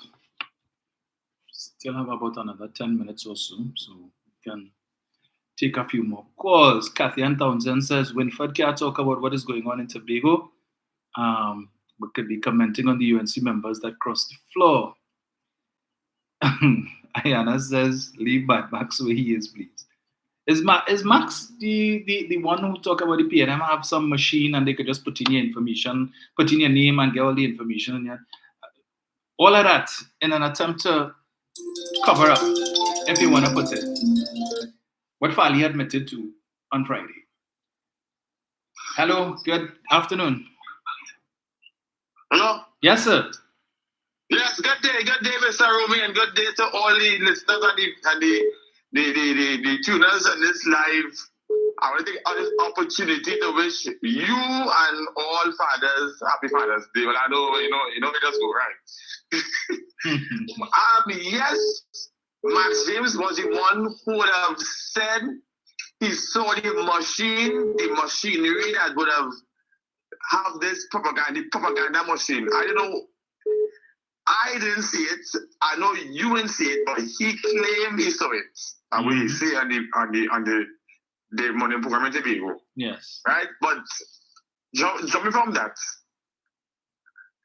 Now, we PNM, we know how things operate in the PNM. It's not a party, it's an institution. Right? And it's all well and good. Anybody could come and join the PNM, It's all well and good. But we have a standard that when you come to join the party, we have to make sure that certain criteria have been met before they put in any place in the party.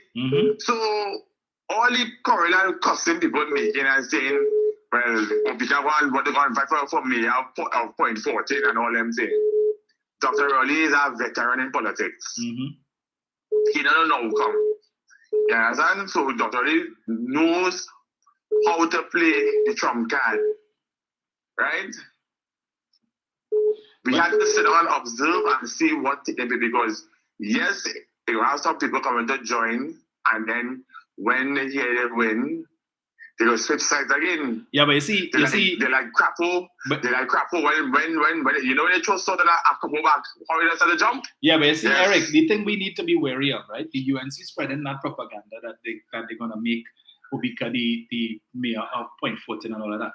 These are things if it is not addressed. Anil said they want to push or give the perception to people. And PNM people will say they're not voting because of that, if it is the party doesn't address it. Correct, is right. And this is where the PRO have to come out and make a statement on that. Because by doing that, you're going to put the borough of Point 14 into jeopardy. Because a lot of people would not go out and vote if that is the talk in the tongue that Dr. Roddy don't want to put him to vie for Point 14 to be mayor. So Dr. Roddy, the PRO have to come out and make a statement debunking that propaganda and that lie that the UNC is portraying for people to believe that is going on. But as I say, Dr. Roddy is a veteran. He knew what he had to do. We know what we had to do. right? Now, we're not singling out nobody. Anybody free to come and join the party, but we had to get them out in the correct place. But with Fali, I don't say I have nothing to tell Fali and Tobagonians because they were warned in 2021 of the outcome. So by the see what going on here now is not new to me. And they love it just so. Right? Because it has some Tobagonians still supporting Fali, despite the situation that what's taking place now. And Watson Duke, well, now, between me and you, Dominic, and listeners, Watson Duke is a person, he might have a way, he go think wherever. But he would have been alive on Friday, and he, lawyers go and send some things to Fali because what you read today was very, very damning, You understand? So, as I say, we all wait to see what's going to be the outcome. Yeah, so we all wait with bated breath. But then again, what did I say? What Manning say? Any party opposed to the payments, what? It's chaos and bacchanal. So, yes. What do you expect? Understand? Dominic, I locked on this single program. Thank you. Mr. Chance, come back.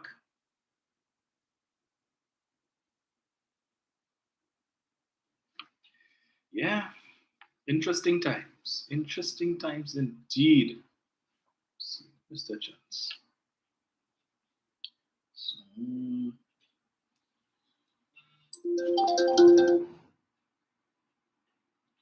Hello, good afternoon. Afternoon, Dominic. How are you going, son? I am good, sir. Yeah, so first of all, I know that you're not a biological father, but still, Yes. I think it's very clear that your father, so many young people listen to you and take advice from you, and that's a very important role for that. Yes. The guidance, the pathway for new opportunities. So I want to also take the opportunity to express my good feelings, good wishes to all the dads on the line, all the dads in our circle. Yes. So that they themselves will continue to fulfill their job with distinction. But again, another very interesting and instructive show. A lot of research done, and that is what is required on the radio. Come with information, backed up by research. And I think you're doing an excellent job with that. Thank you. But as a citizen, I just want to say, look at it in this way. All the callers, very good contribution. But here, as a citizen, I look at it. I ask myself this question. What are the lessons that I've learned as a citizen from the Tobago experience? Because you see, it is how you respond to lessons you make progress. Yes. Understand? Is whenever you face a challenge in your life, you look at the experience and it teaches you a lesson. What's the lesson? Well, let me tell you, as an ordinary citizen, what's the lesson I got from Tobago? In 2021, the people of Tobago wanted change. They wanted change, no matter what. PNM did an excellent job, but they just said, look, we want to change something. And what's the lesson for me in Trinidad when we come to on the 14th of August? Am I going to make the same mistake that the Tobagonians and change because I feel to change? Because I want change. I just want to try somebody else. Giving young people a chance. Is that a really reasonable, logical, scientific way to make a change? Do I not examine all the people, all of them, and pan them against the people who existed? That's what I think I will do. And the lesson for me is, can I know? Have we seen what happened in Tobago? What happened in Tobago? And I have in Trinidad and Tobago, I have to make a decision on the 14th of August. Am I going to change and go to NTA and guide it? Am I going to change and go to PEP? And Philip Alexander? Am I going to get change and go to Kamala Prasad Sessa? Because in many of those instances, rather than getting change, you get small change. As is happening in Tobago. So we must learn from our experiences. On the other hand, when we look at leadership, quite recently, I'll quote one thing quite recently that tells us, people looking in on Trinidad and Tobago tells us something new. I pay attention to what they're saying inside, but I also pay attention to what is being said outside.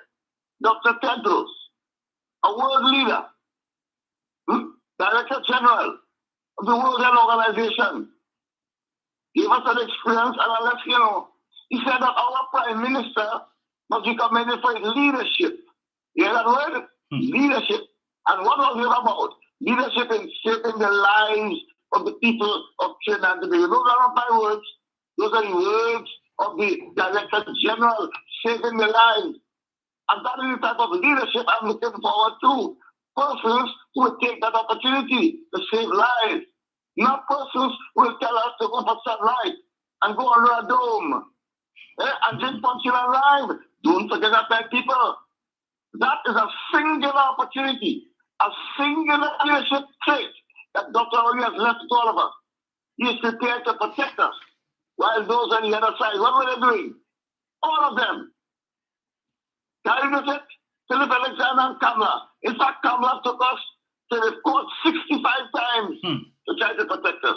And Tedros, the Director General of the World Health Organization, said, stand up, sir, your leadership. So I want to tell the people on the line that learn your lessons well. And when the 14th of August comes, learn from those errors and make sure you do the right thing and vote for local government reform as presented to you by the People's National Movement. Thank you very much.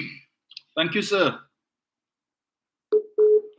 I too would add a lesson that we could learn from the Tobago scenario based on the silence of the UNC with respect to the goings-on in Tobago for the last year and some, is that the UNC clearly does not have the best interests of Trinidad and Tobago at heart. The leadership, because for the last year they have been silent on everything that has been happening in Tobago with respect to the Executive Council.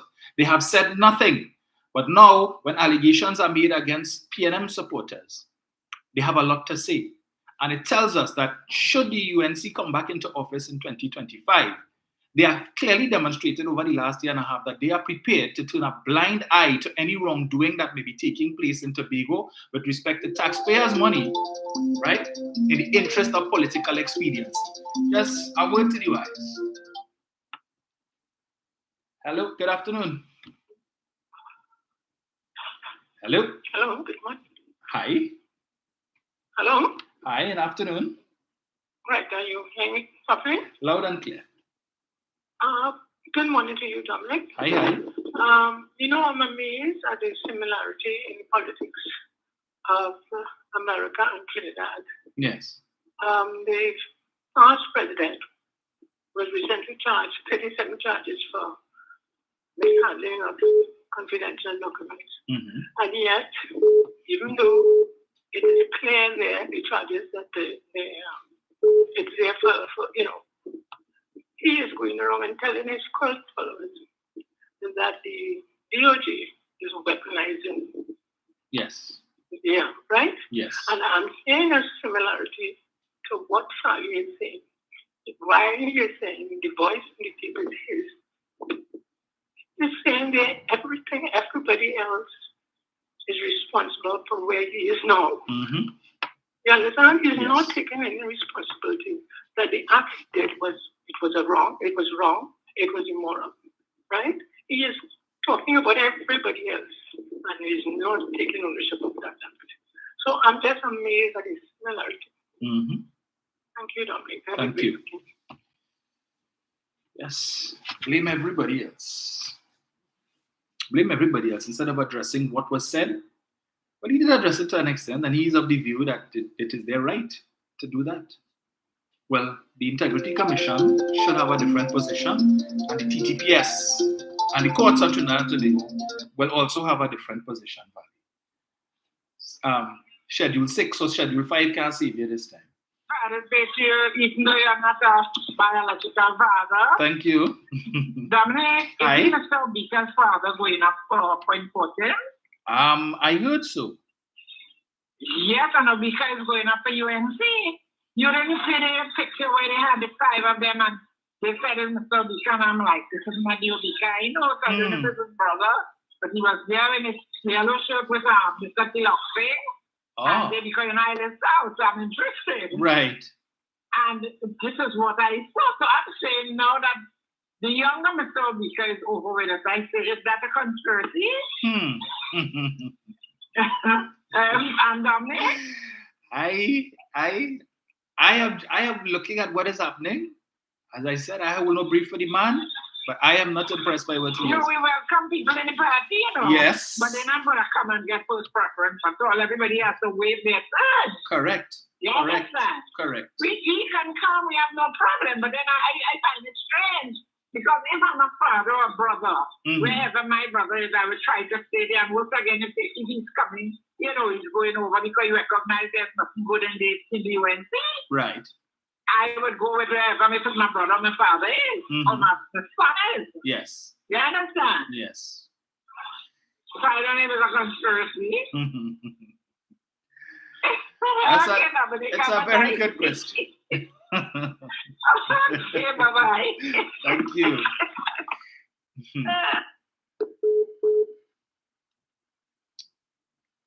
I'll give him the benefit of the doubt. As I said, you know,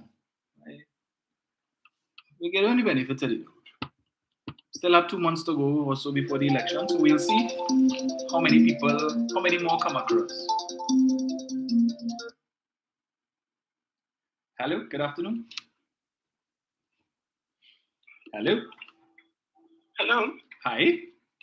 Hi, Dominic. Just for clarity, to answer the lady who just called, if you look at the last week, I think it was, they launched the election, the persons who are going to play election for Point 14, the UNC members, right? Mr. Rambali was introducing them.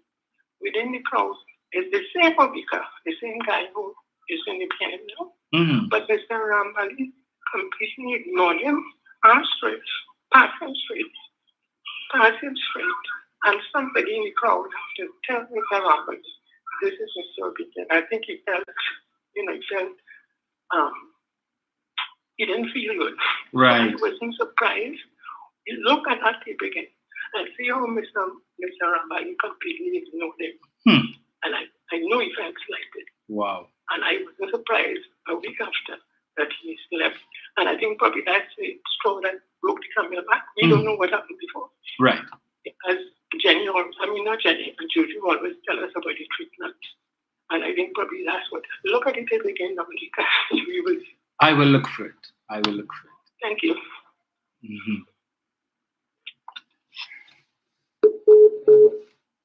I am saying Mr. Obika should have left from the time Kamala Prasad Sasa made that statement about what is with the ancestor statement to Camille Robinson Regis.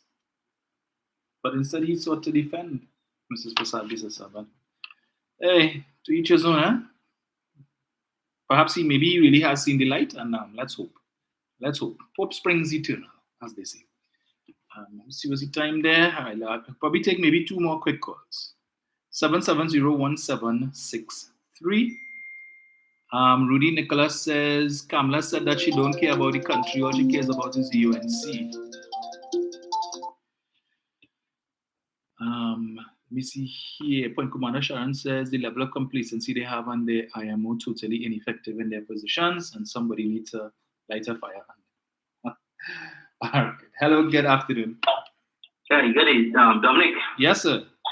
Okay, what I observed with Vishnu Raghunath, a person who's supposed to be a scientist, his statements on him is flawed because I have been able to look at it. What he said about Obika leaving, and when you look at the position that Obika held, it's a strategic position that he held in UNC, and he didn't hold it for a month or 6 months or something, so he was there a good while. And yes, because remember, under the UNC, every time you stand up in the parliament and speak, that'll be written on your speech. It's that you always had to praise Kamala Prasad Bisesa. Yes. But he is saying that, he's they won't miss him like nothing or whatever. And he was, in other words, he was what? Enticed by money and the things to come across. And I had asked the question, so what about the other 2 other people who cross? But then I start thinking again. I'm saying he didn't use that entice word to say that, but he find other ways about thinking it around. You know why I think he said that? because he's also sending a message to the UNC base. You know, the put party before country and everything. Yes. He would not use that to downgrade the other two as he did with Obika. And to waste him down about Ease and Jack. Yes. Right? Remember the same Kamala want to join up with all these small parties to it. Mm-hmm. And no, she want to do it. So you know, I don't say he don't, you know, because anybody can tell you if you take somebody like that in that position, because he plays a more sturdy part, a stronger part in attracting the certain level of people to the party, not just the African vote, but a certain level of people. Yes. Compared to Annie Roberts and David Nackett. Correct. Right? So if he is able to do that and he could bust out and go into the PNM, it tells you that your party under problem. So what he is doing actually is trying to do some damage control. Mm-hmm. He's just not saying, you know, he's UNC. And he didn't, or when he was doing the interview, he didn't put on a yellow t-shirt. Yeah. But that's exactly what he was doing. And I am telling them, and that's the problem with the UNC, because the UNC has been doing that long time, and the Indian base is moving away from that. Because they continue doing it for so long, and people start to get fed up. Mm-hmm. People literally fed up because Kamala, the statements she makes, and she's nobody to hold her account for it. And you know, as people would think that, you know, between the two parties, you know, the Indian base and the African base, or whatever, but they have people who just really don't stand for them kind of nonsense. Yes. As much you will support your base, no matter who he is, whether he is 1%, you think they stand behind one another, whoever it is. And that's everybody's right. But in terms of when you're running a country and you know any kind of nonsense, Kamala Prasad-Bissessar, then you won't support her. You know, and she has been ringing the dog whistle. So every time she makes stupid comments, black man on the other side and wiggy and all them sort of nonsense, she turned away a certain group of people. So Obika would have been sitting down there listening to that, you know. And you know, things come up and he probably been speaking out quietly, and you know, people think, and he decide, look, listen, again, our opportunity is whether I stay or whether I go across. I will get sticks here. If people will say, okay, I think so, but you know, people can understand. People who have a certain amount of logic and conscience will understand why I would do something like that and why I wouldn't stay in that party. Because we have been asking the same question. But look at the people who sit with Kamala Prasad-Bissessar and helping the party, and how the leader leads, and how she has the two Nackett and one pull. Mm-hmm. And making some of the most derogative statements against the Prime Minister, the President's office, and people of, you know, things. And they would never do it against a prominent Indian person.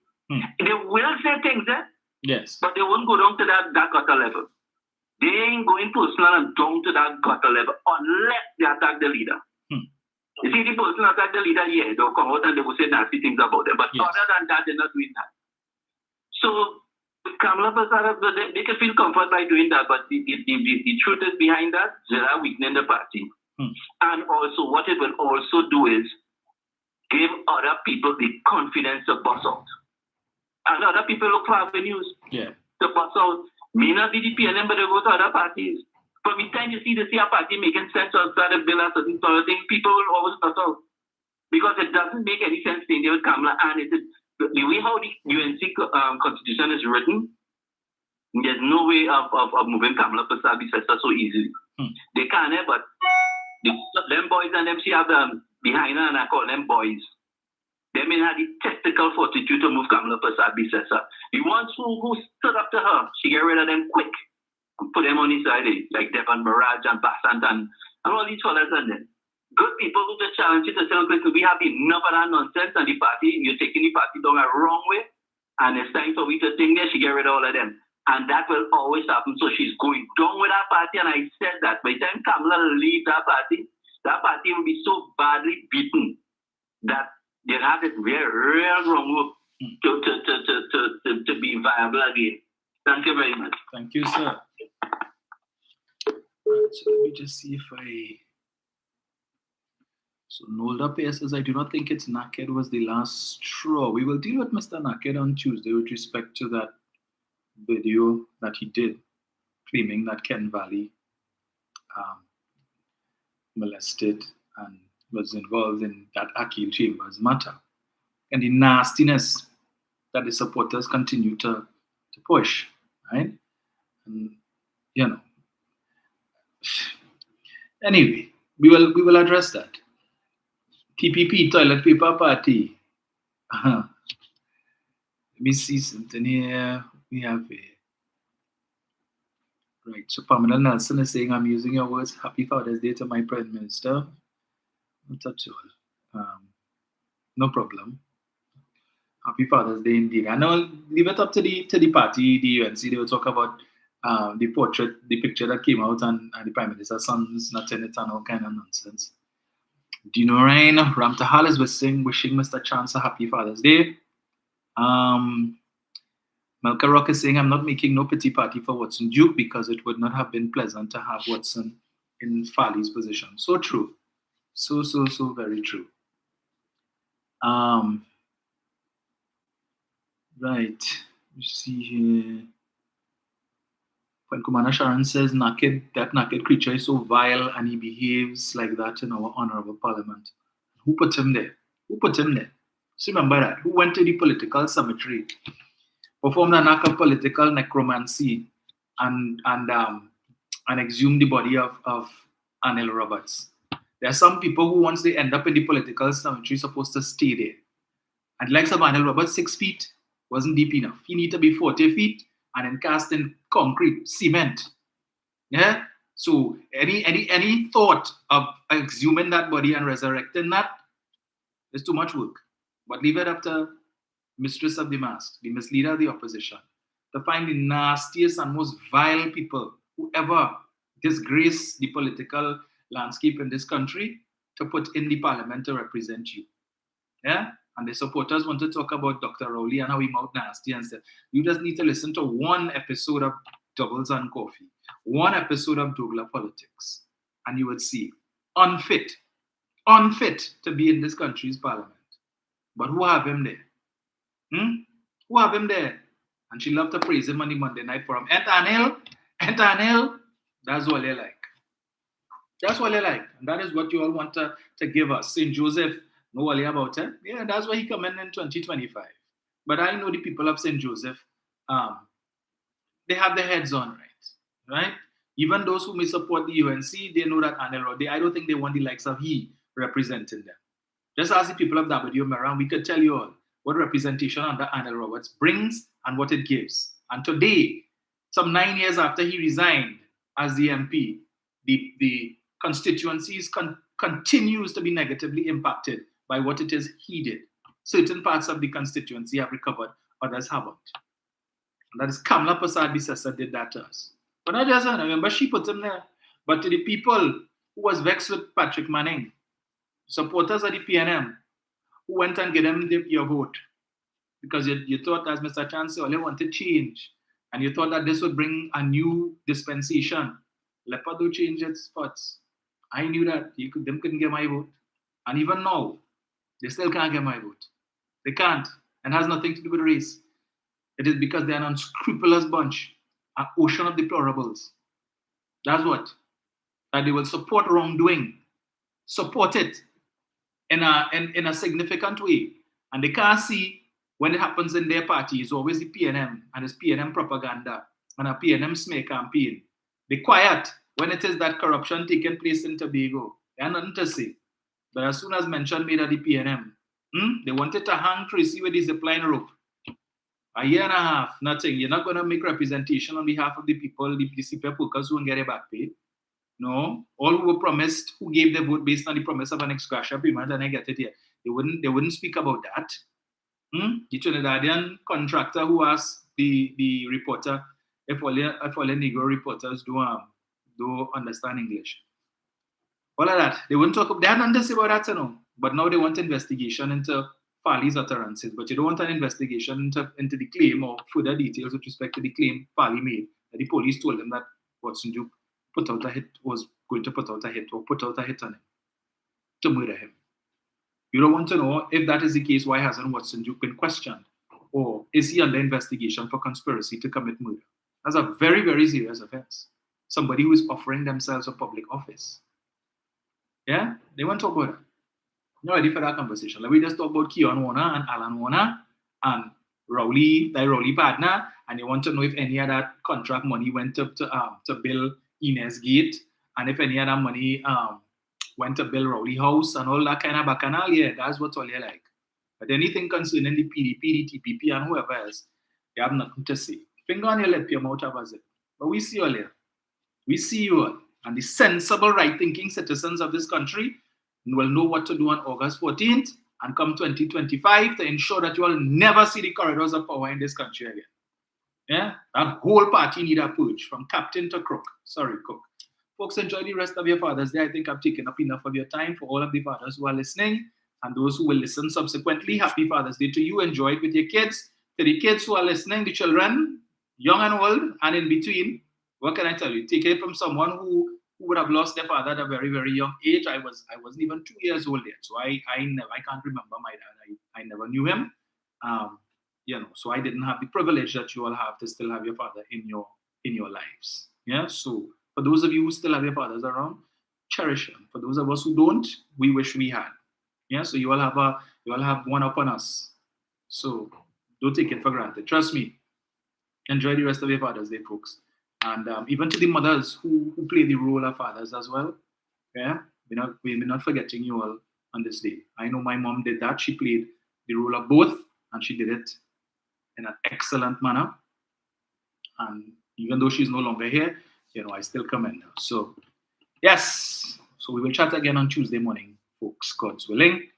And enjoy the rest of your Sunday, and enjoy your holiday tomorrow, Labor Day. And we will be back, God's willing, on Tuesday. I'm out.